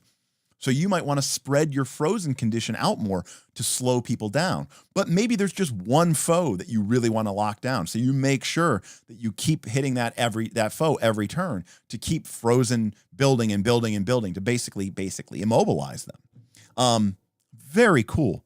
And you get this sort of 4E controller feel just by introducing this new condition, letting it stack, and adding it as an additional rider effect to so many of these abilities. And again, you can see here that even if the creature passes its save versus this flurry ability, it still takes half damage and is frozen 1. So, and again, this means that the cold power set isn't just the fire power set, but with cold damage instead of fire damage, right? That's where it would be lame. Instead, this is an entirely different style of play, okay? And as a result, your fire Eldamon, let's say we're an Eldamon trainer and we have 3 Eldamon, right? We had our Squirrel Lash, but what if we also have Chillot, right? The Ice Otter Eldamon. Okay, here's Chillot. And again, it comes out as its little Chillot Ice Otter form, but then in the battle form we have Blizzotter. And it can upgrade all the way to Glaciator. So now we have Squirrel Lash doing all of the, you know, all the AoE, fan the flames, persistent fire damage stacks to deal more damage, consuming it, spreading it, doing a lot of damage, burning everybody up. And then we can summon Chillot. And suddenly we're more of a controller. Yeah, sure, we're not doing maybe as much damage. We don't have all the crazy persistent spreading, but now we have a very different role, and we can fill a different role depending on the needs of the combat or how things have changed. And remember, we get to decide which of our 3 Eldamon. Well, number 1, we might have a stable of Eldamon. We get to pick which 3 are sort of in our, you know, in our pocket, in our Pokemon ball for the day. And then within that day, when a fight starts, we can pull out any one of these 3 Eldamon for free. But if the fight changed for some reason, okay, like maybe we started off with Squirrel Lash and we're just, you know, doing a ton of damage, and then, you know, things start to turn south, and maybe we need to change, and maybe we need to, you know, Squirrel Ash, get back here. Chillot, I choose you. And then we swap out for a new Eldamon because the needs of the battle have changed. And yes, there's an action tax to pay when you're doing it, you know, second or third time. They don't want you to literally be able to do that for free all the time, because then the importance of that decision would be, I think, greatly diminished. And I just think this is, and again, this is very simple. And as Mark says here in the chat, Ice is listed as complex, not because it's hard to calculate frozen, but because you have to coordinate with your team to get full value. If you've frozen the hell out of a big boss monster, and then all your melee characters just run up next to it anyways, you're not getting any value from that, right? It's immobilized, but the monster's still going to be able to attack. In fact, the monster didn't even have to move. Now it gets to use all 3 of its actions, tearing apart your party. And the rogue and the barbarian are like, but we wanted to attack. It's like, no, lock the big guy down and then maybe go deal with the lesser creatures, wipe them out first. And then once all the rest of the trash has been cleaned up, we can all focus fire on the big guy. Meanwhile, the, you know, Ice Elemental Avatar or the Chillot is, you know, frozen, keeping that guy locked up. And it creates an interesting, I think, tactical challenge for the GM, You know, I don't want my cool creature to be using its actions to try to reduce its frozen condition. So maybe I'm going to bring in my other monsters to break off the ice from this creature. But now I'm stacking up all my creatures and I'm burning up their actions just so that I can reduce this condition, just so that my one creature can activate. Now my people are all stacked up. Maybe this is good for my alchemist, good for my sorcerer buddy, right? You can just see there's a lot of tactical depth here that just comes from adding this little bit of control element. This is one of the reasons why I really like 4th edition D&D, is because these different distinct roles create this sort of like, you know, combo atmosphere. And what one character does really does have a sizable impact on what other characters can do. And again, we're talking about the powers that you start with, okay? So it's pretty crazy. Now, Beowulf says, I'm curious how this works in the 5e version. I, myself, as I said before, do not know. But let me see if I have it. I think, yes, I do have it. So I got to download it though. It's kind of a big file. Mark says 5e is very similar. Damage is lower because hit points are lower in 5e. So sounds like Mark is basically saying that it works pretty much the same. All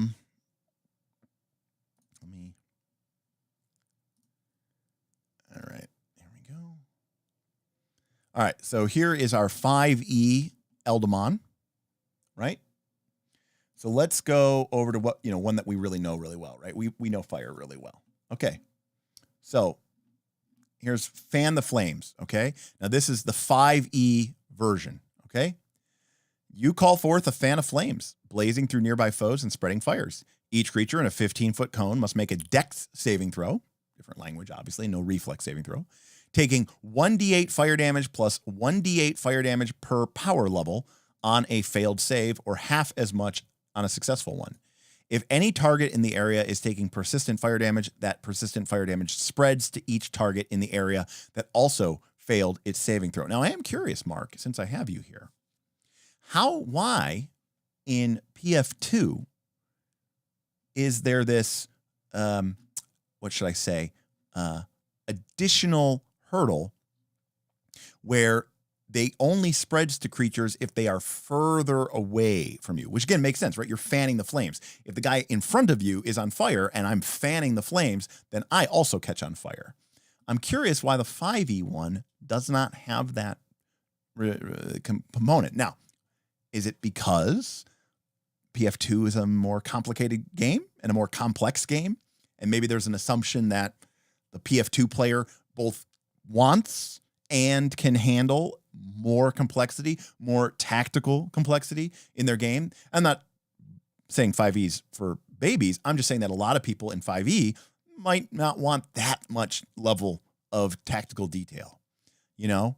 And so, yeah, I mean, we can see here Fan of Flames. I mean, look, you have Fan of Flames, you have Flame Whip.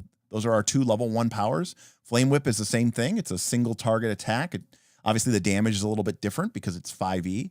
You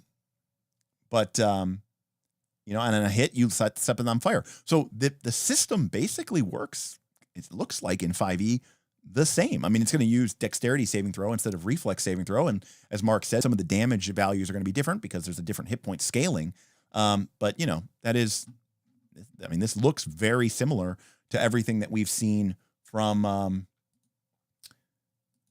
the other characters. So here's Squirrel Lash in 5e form, right? We can see that it has AC 12 and saving throws are dexterity and charisma. So, and again, we can see here the power progression. Now, of course, you know, Pathfinder 2 has a little bit of an advantage there because it's got all these different actions. So there's a little bit more granularity that you can do here. So, you know, it has to specify here that these are the active powers, AKA, you know, sort of your offensive attacking ones. And then you still have a reactive power and you still have your refresh power. So the idea is still the same. You're going to build up a suite of powers. You're going to use them. Once you use them, they are inactivated or deactivated, I should say, and inactive. And then once you use your refresh power, all of your powers turn back on.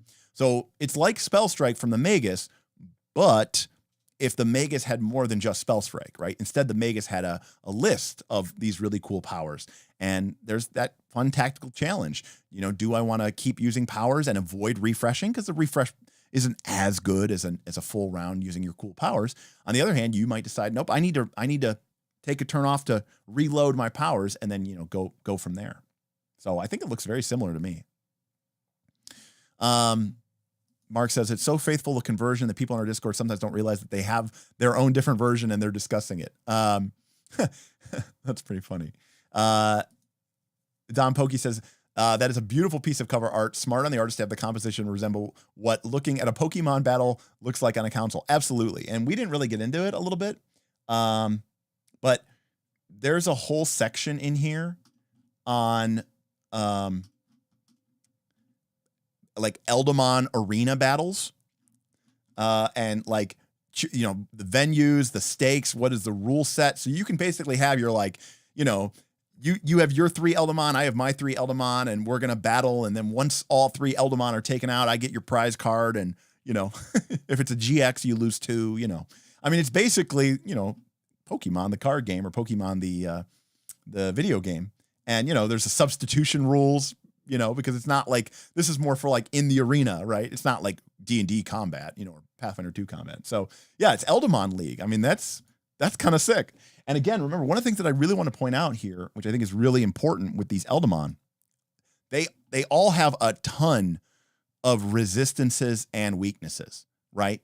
Way more than you would normally see in a PF2 game, right? All of these different, you know, creature types have 2, 3, or 4 different resistances and weaknesses. And so which is again, very respectful of the genre. If you can anticipate what Eldamon you're going to be facing, you can bring out an Eldamon that might be really strong against that. You know, it's super effective, right? Against that type of, up against that type. Again, so rewarding you for that sort of strategic knowledge and knowledge of the game, because you can bring out the thing. Now, so first time you've seen weakness teleportation. First time I've seen that. Well, Austin, one of the power sources is space. I don't think we get that in this core book. I think that's part of the potential expansion. But I imagine that the space power source might include some teleportation abilities. Let me take a look here real quick. I think we got a thing here. Eldamon.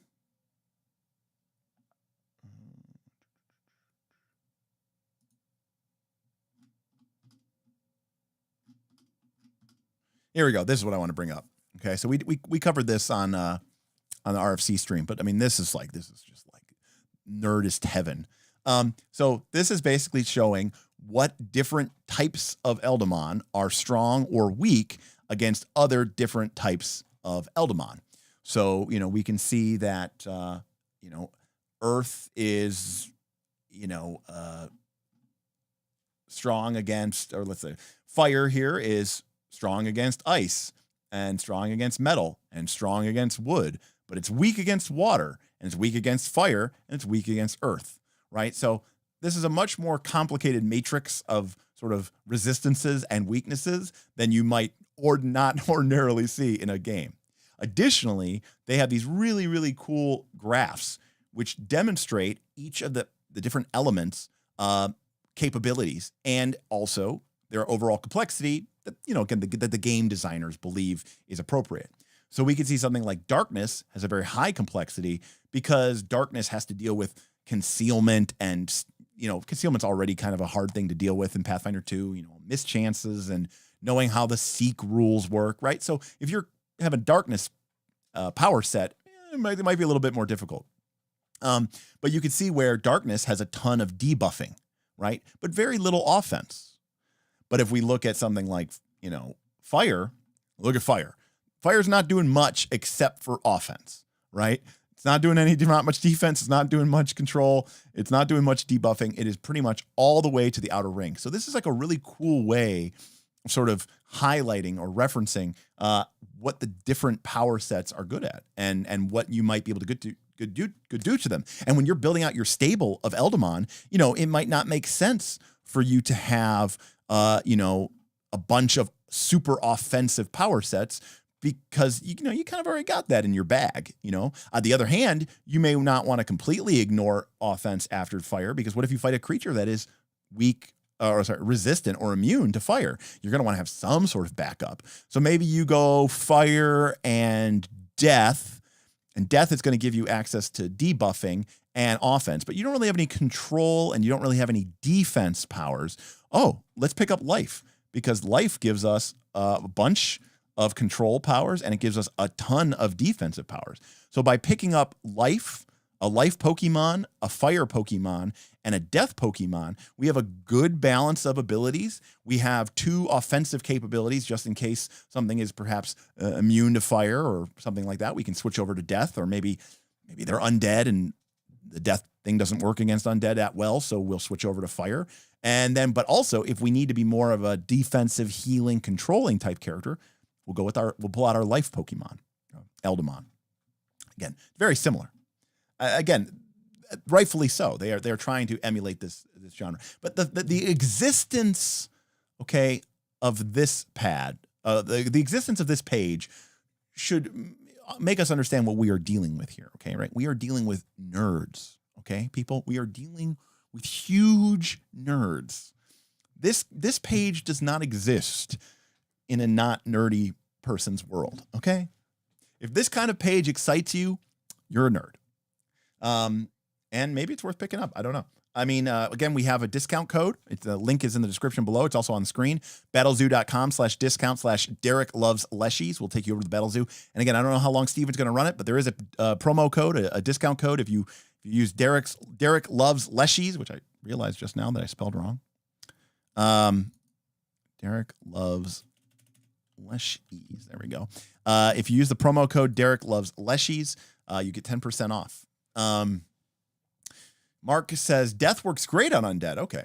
But constructs make us really sad. Okay, there you go. So death is sort of like life, can deal with the undead or the living, but not the things that are like neither.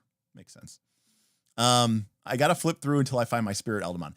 Well, Steven asked me not to just flip through all the pages just to, because that way people can't just literally scan the book. So I'm going to avoid doing that.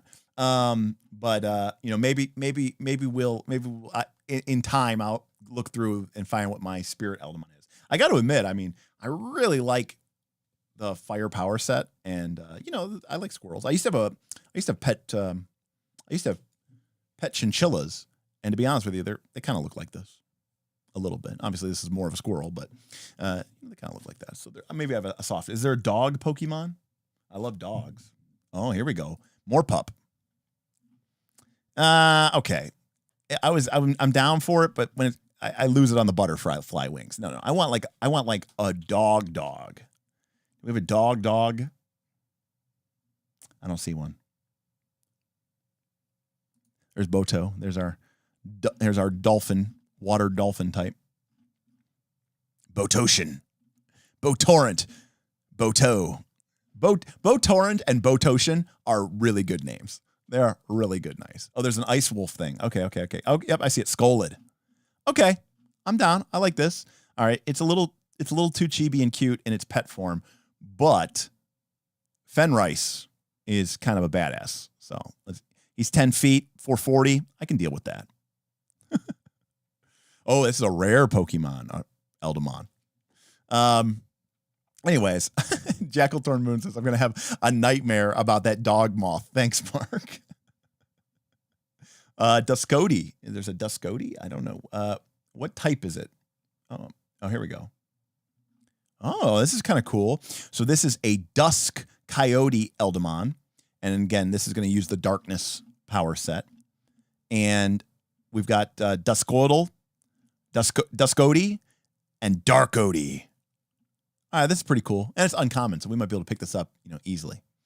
So I just think this has a lot of play to it. I can see, and again, I kind of skimmed over this a little bit, but Mark and Steven and the team, They do a really good job of talking to you about how you can bring this into your campaign, and it doesn't have to become, the adventures of Ash, Brock, and Misty. The Eldamon can become almost, like I said, like this, very much like a Kami no Michi, this idea of like these kami spirits, these elemental spirits that live in everything, in the rock, in the stream, in the trees, in the sky. And, this is sort of like almost a, an anthropomorphic manifestation of that primal elemental energy. So you can make this, I hate to say serious, because, let's call it what it is. But you don't have to make it like a kid's TV show. Or you can if you want, and you can, befriend them all and have like, I have the super cute wolf puppy, and his, his personality quirk is that, he gets really anxious, and he's really scared to meet new people, and he basically becomes, what that name of that stupid Anchor Root Knoll thing that everybody loved for some odd reason. But which to me was the final nail in the coffin of the Knoll, from the demonic servants of Yeenoghu to Anchor Root. We've come a long way.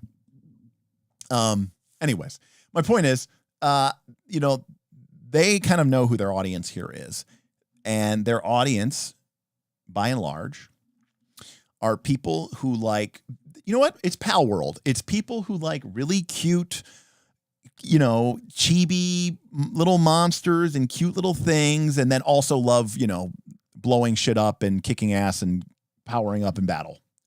So this is like Pal World, the TTRPG.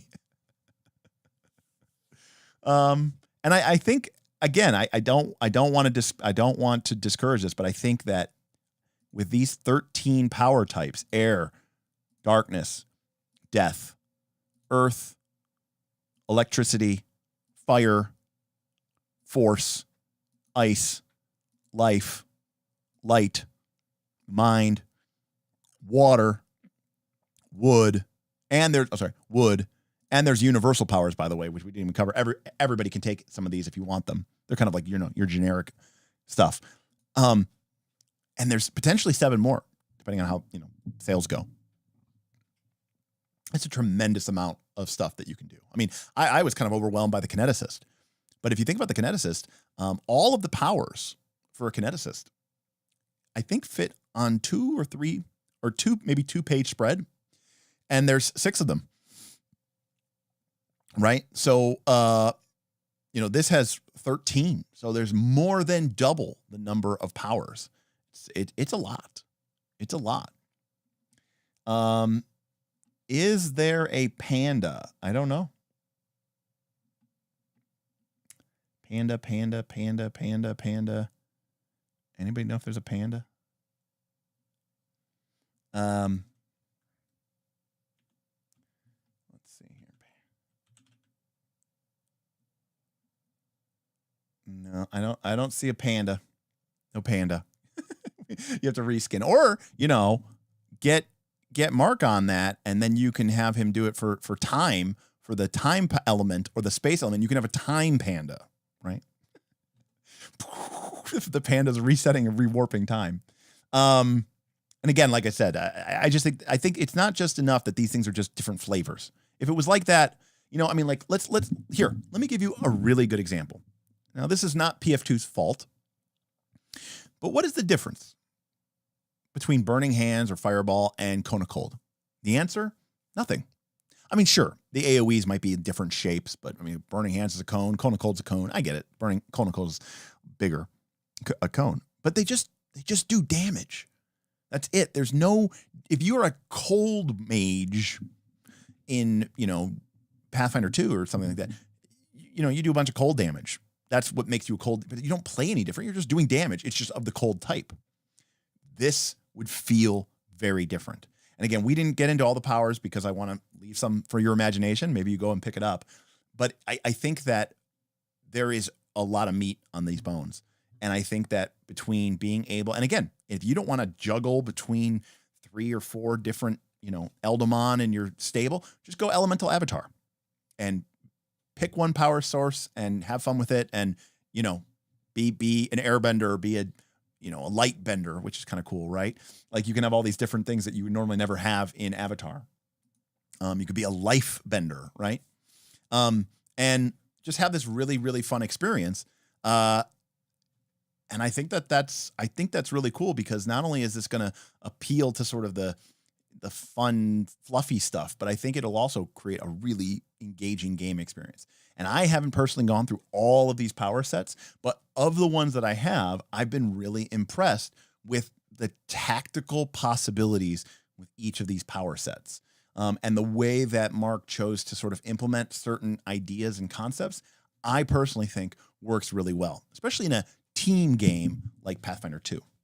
So, all in all, I'm pretty impressed. I mean, I can't give it a review yet because I haven't like played Eldamon, but I think there's a lot of stuff here.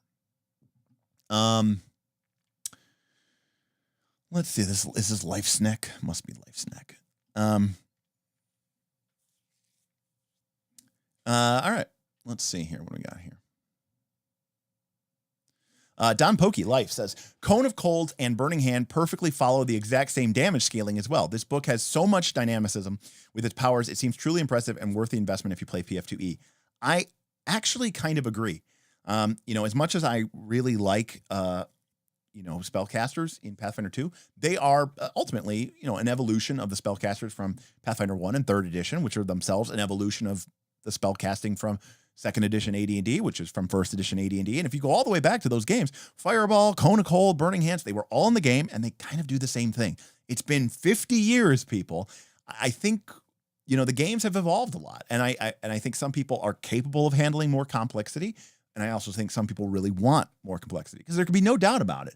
When you compare Burning Hands, which is 15-foot damage, end of story, with something like Fan the Flames, it's a different set of criteria here. This is a more complicated power with more potential for tactical ability. This is a power that could be used well and overperform, or it could be used poorly and underperform. And so that means that the player's skill and the player's choices matter. And you know me, I love agency. So I think a combination of being able to acquire a stable of Eldamon, then having to make the strategic planning of picking which 3 Eldamon you're going to go into battle with that day.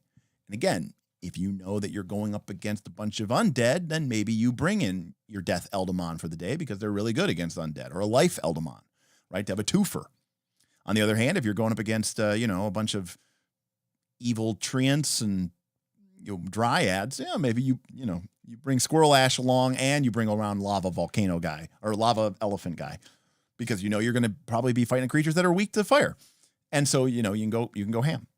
And so that's a really fun strategic decision. And it makes finding new Eldamon fun, but not broken, because it's not actually letting them have access to all these Eldamon at once. But then in each combat, you're going to have to make a decision. Which of the 3 do I want to use? And during a combat, you have to make a decision. Do I switch my Eldamon? What is the status of my Eldamon? Is it time for me to swap it? What about its powers? Which powers have I used? Which power should I use? Should I use my refresh power? Is it time for me to kind of take a round off to sort of recharge? Is the battlefield set up in such a way to be advantageous to me to recharge? If so, then maybe I should. If not, maybe I shouldn't. And we talked about how each power is going to create a different tactical puzzle that you're going to be asked to solve. Some of them are simpler than other ones. But even with fire, which I think is arguably one of the simplest ones, there is this idea of lighting people on fire, keeping them on fire, and using your AoEs to continue to spread that persistent fire. And then you're rewarded for doing so because of the double burn ability. So even if you put persistent damage onto a creature that is already on fire, it's, instead of being just wasted, instead you get to do that damage again. So it becomes actual damage. Very, very interesting. I think that this is a lot of promise. And I'd love to see them do the other elemental types. Right here. Yeah, like they have these other powers which we don't even have in this book, right? These are powers to come. There's the music element. Oh man, can you think of that? Like a bard Eldamon. But think about it like that. To me, a bard Eldamon would be like, a music Eldamon would probably be like maybe like super controlling and super defensive, but not like, or maybe, I don't know. They could be controlling. I don't think they'd be offensive. They'd be like offensive. They'd be like controlling and maybe defensive, like buffs. Jigglypuff, yes. Jigglypuff. But then there's the poison Eldamon type, space Eldamon type. You can see that they kind of save some of the weirder ones, you know. Spirit, time, right? So there's some really crazy potentials here, and just in the initial release. So I do think that there's a lot to be said here. Yeah, debuff, control. I don't think music would have much damage. That's my personal belief. I don't think it would have much damage. And again, we talked about how just every one of these power sets plays differently. I mean, without getting too much into it, right? The water has this idea of like the tides go up and the tides go down, and you have to track, okay, if it's high tide or low tide. And when you use a water power, they switch. So basically, water is going to kind of go back and forth between being like a certain amount of power. Your powers are going to switch. They have two modes on whether it's high tide or low tide. And so like, you know, you have to plan around, okay, if I use this power this round, it's high tide, but that means next round will be low tide. So I need to, you know, it's like, it's really, there's a lot here. There's a lot here. And I have to say, without having read through every single power, these mechanics don't just seem performative. We sometimes use the term mechanical FBT, which means mechanical fluffy bullshit time. And that is basically, you know, this is me, my personal opinion, you know, Backstabber, the trait from Pathfinder 2, right? If the target's flat-footed, you deal 1 extra damage. But wait, if your weapon is +3 potency and it's the end of the game and people are dropping suns from orbit and they are ripping forth meteors from orbit and everybody has hundreds of hit points, then your Backstabber does 2 points of damage. It is a mechanic. It does matter. It makes the dagger feel kind of roguey, but it doesn't really matter, right? By and large, what I've seen from these mechanics is that these mechanics do make a actual mechanical effect, and they actually do mean something. And I think that that's really important, because it's one thing to just have, you know, these sort of performative mechanics. Yeah, I agree with London. I think a lot of skill feats fall into that category. You know, they're more for, you know, being able to like point at the thing on your character sheet and say, see, I have this thing, but it doesn't really do anything. So I think that's really important. Shredder's Wife says, assuming I didn't miss you doing so, you should take a look at least one ultimate power. I have not looked at an ultimate power, and we were looking a lot at fire. So let's go take a look at fire. I'm assuming that these are going to be high level. So here we go. Our level 19 power, we have Muspel and Phlegethon. Okay. And these are ultimates, which remember mean that it takes them an hour to recharge. So let's call it what it is, like right once a fight. So with Muspel, 2 actions, you selectively juxtapose the world around you with the wellspring of elemental fire, burning away all that displeases you. The world within 500 feet momentarily seems to flicker away, replaced with only fire as far as the eye can see. Creatures you choose within range take 1d8 fire damage plus 1d8 fire damage for each level you have, with a basic will save to avoid the world around them being drawn for an instant into the realm of fire. So it's a massive selective AoE 21d8, or well, 20d8 at level 19, 21d8 at level 20, will save, not reflex save. And then Phlegethon is you evoke a raging river of flame to stymie your foe's advance and leave them nothing more as charred husks. You create a river of flame up to 30 feet wide, up to 20 feet deep, and up to 120 feet long in either a straight or a curved arc, calling forth the river within 500 feet. You can create the river on the ground or even in midair. The raging torrent of flames defies gravity. The River of Flame is greater difficult terrain when striding or flying through it, though creatures can choose to attempt to swim through the river. Any creature that crosses the river or is occupying the river's area at the start of its turn takes 1d4 fire damage plus 1d4 fire damage for every level you have. It lasts until you refresh.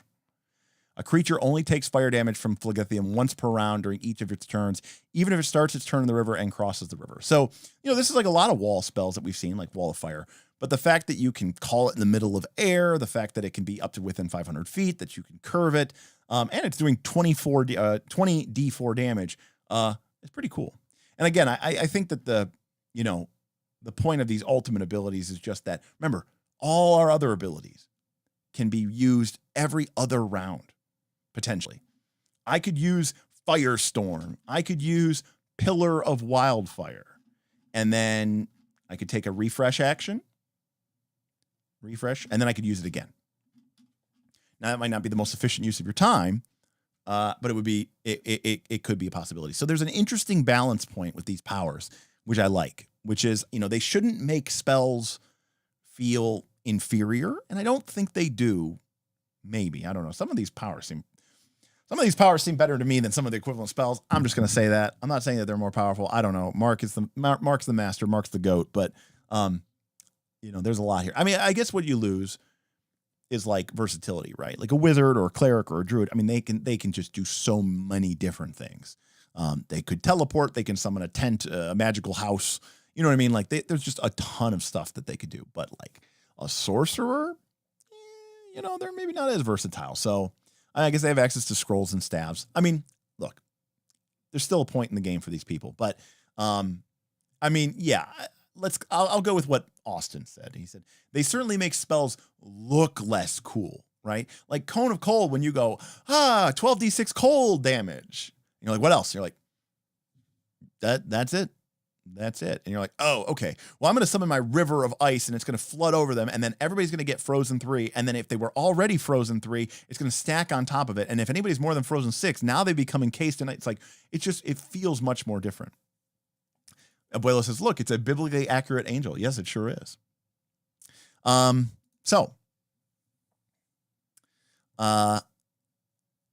Like more powerful than spells is a low bar when talking PF2. Yeah, I mean, there's a lot of spells in PF2, obviously, that really overperform.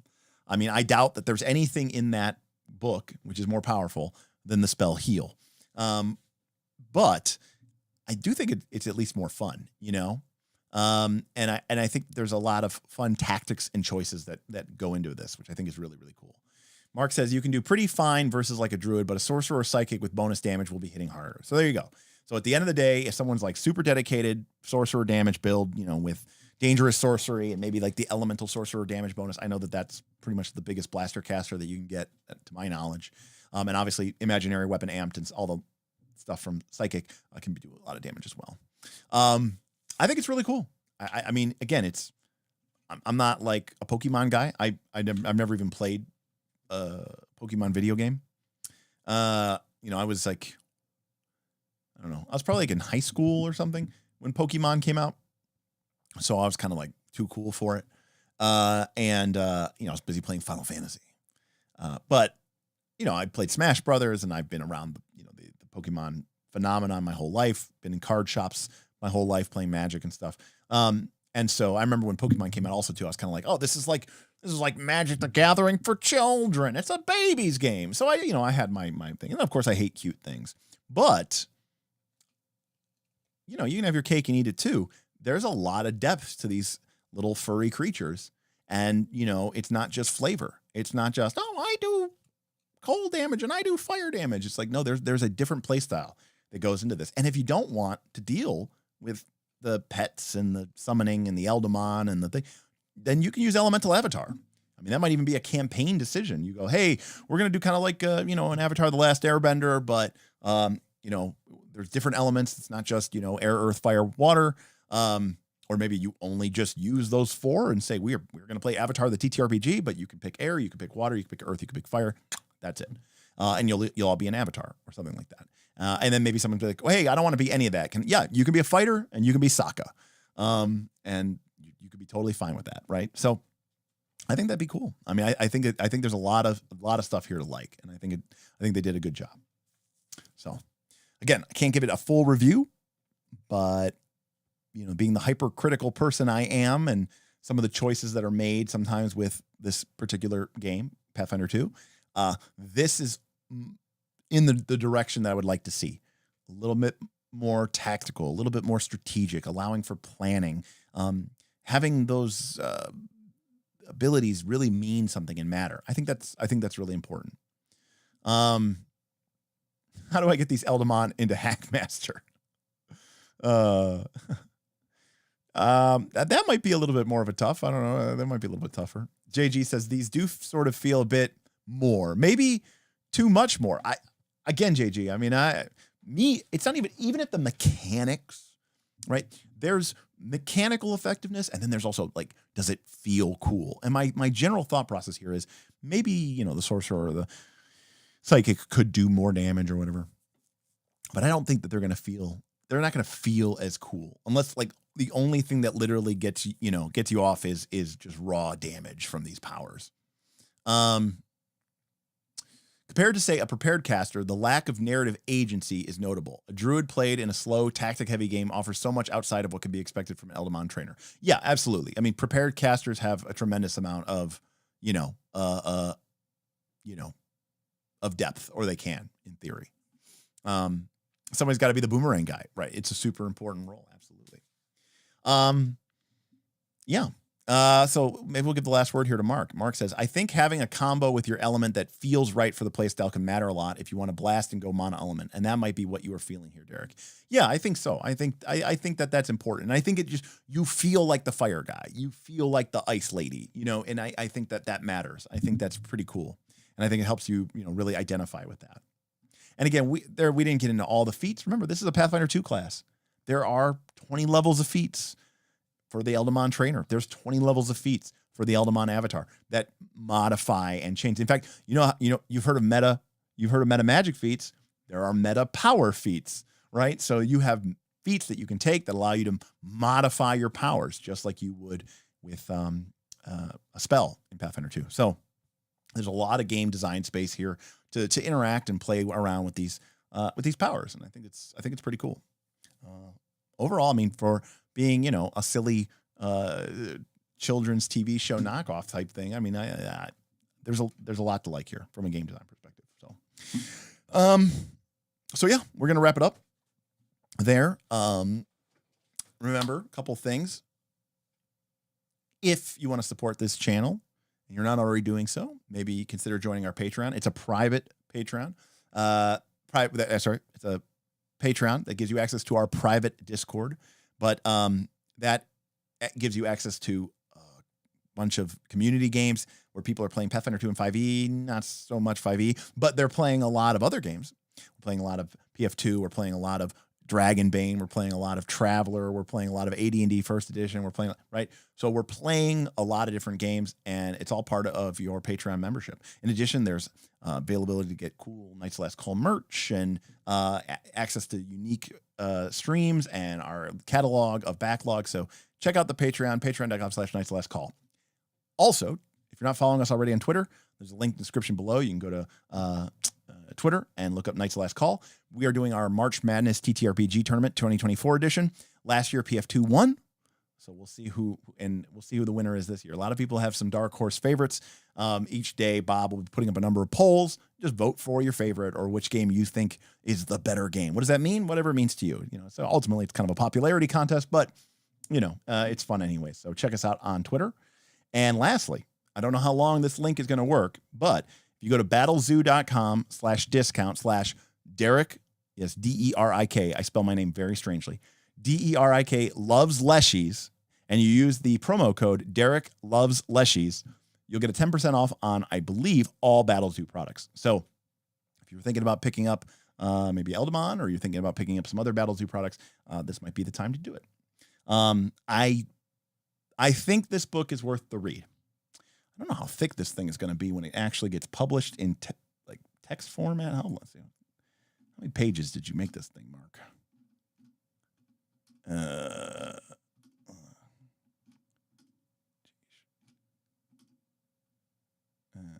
Okay. Looks like it is 270 pages and change. So it's pretty big. Too many. I mean, there's a lot stuffed in here. I mean, it's just got 2 classes. No, it is a huge undertaking. So, a ton of stuff. Anyways, so check it out. Obviously we really liked the BattleZoo bestiaries that have come out. We're a big fan of those. There's Year of Monsters, Year of Legends, and there's World of BattleZoo Indigo Isles. There's just a ton of options, but also Eldamon. And I think it's worth checking out.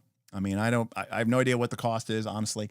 But if the PDF is 10% off, I think it's worth reading and I think having fun with it. Is it right for your campaign? Hard to say. But I will say that I think there's a lot of fun tactical choices here. And I know that the joke has been like, oh, so Eldamon and NR Season 3? Yeah, maybe. I don't know. I've talked to Steven and Mark, and like, what's the level of Foundry integration that we have with this book right now? Because that would matter a lot. By the way, Northern Reaches is our community mega game that works in different seasons. Mark says Foundry is coming. Well, that definitely increases the likelihood that Northern Reaches Season 3 might be the year of the Eldamon. I will get working on that song, Mark. I was joking when I was looking for Pokemon art from the thumbnail, and I was on YouTube. It gave me a YouTube link, and I clicked on the YouTube link, and it took me to the Pokemon theme song, and I was just like, oh, it'd be funny to do this as Eldamon, because I know tonight I'm going to say Pokemon at least like a dozen times accidentally. So, Isaiah says, I will say, largely having burnt out on PF2, I'd give Eldamon Avatar themed game a try. Yeah, I think I could understand that, Isaiah. Like I'm fairly burned out on PF2 myself, but I do think there's enough difference here, and I think the theme of it is important. I think it would feel fresh and exciting, and I think that's really cool. I agree with you. For sure. Lovely stream. Fun time all. Remember, no matter what he says, Derek loves Leshies. You can't see it. I have a Leshy costume still up on my shelf, okay? How many content creators have dressed up as a Leshy? All right, not many.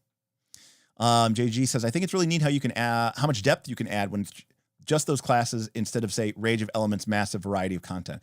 Yeah, I think, JG, I think you're right. I think this is really focused mostly on the game content and not as much on all the different world stuff, which isn't to say it's not there. It's there. But most of this book is really, mechanical crunch. It's good. Filling. So, yeah. So that is going to do it for us. Again, descriptions, links to Twitter, to Patreon, to BattleZoo. Check us out. We'll be back next week. I don't know what the month is going to look. I do have a Vegas trip coming up, so there'll probably be another stream from Vegas. I'll try to get the song done before I go to Vegas. And of course, next month, April, is our last month in the studio. So I don't know what we're going to be doing, or how we're going to be moving. There's talks of the Knights going into exile and trying to find somebody's basement and creating a very clandestine, almost like a speakeasy approach for our future group streams. But of course, our Thursday streams are going to continue to come right here out of my home studio office. And I look forward to seeing you there, and hopefully on the Patreon, because that is where we have the most fun. So thank you to everybody who came out tonight. Thank you again to Mike and to Mikey. Mikey and Mark and London for the tips and super chats. That was very, very nice of you. Special shout out to Mark for making me have to write a song. And thank you to Mark for being in stream today. Thank you for Steven for sending me over this PDF so that we could take a look at it. And, again, if you want to support us, great. If you want to support Roll for Combat, great. Otherwise, maybe we'll see you at Origins. If you see us, stop by, say hi, and maybe we can swap some gaming stories later this year. All right, everybody. That's going to do it for me. Thank you so much, and we'll see you next time on Knights of Last Call. Peace.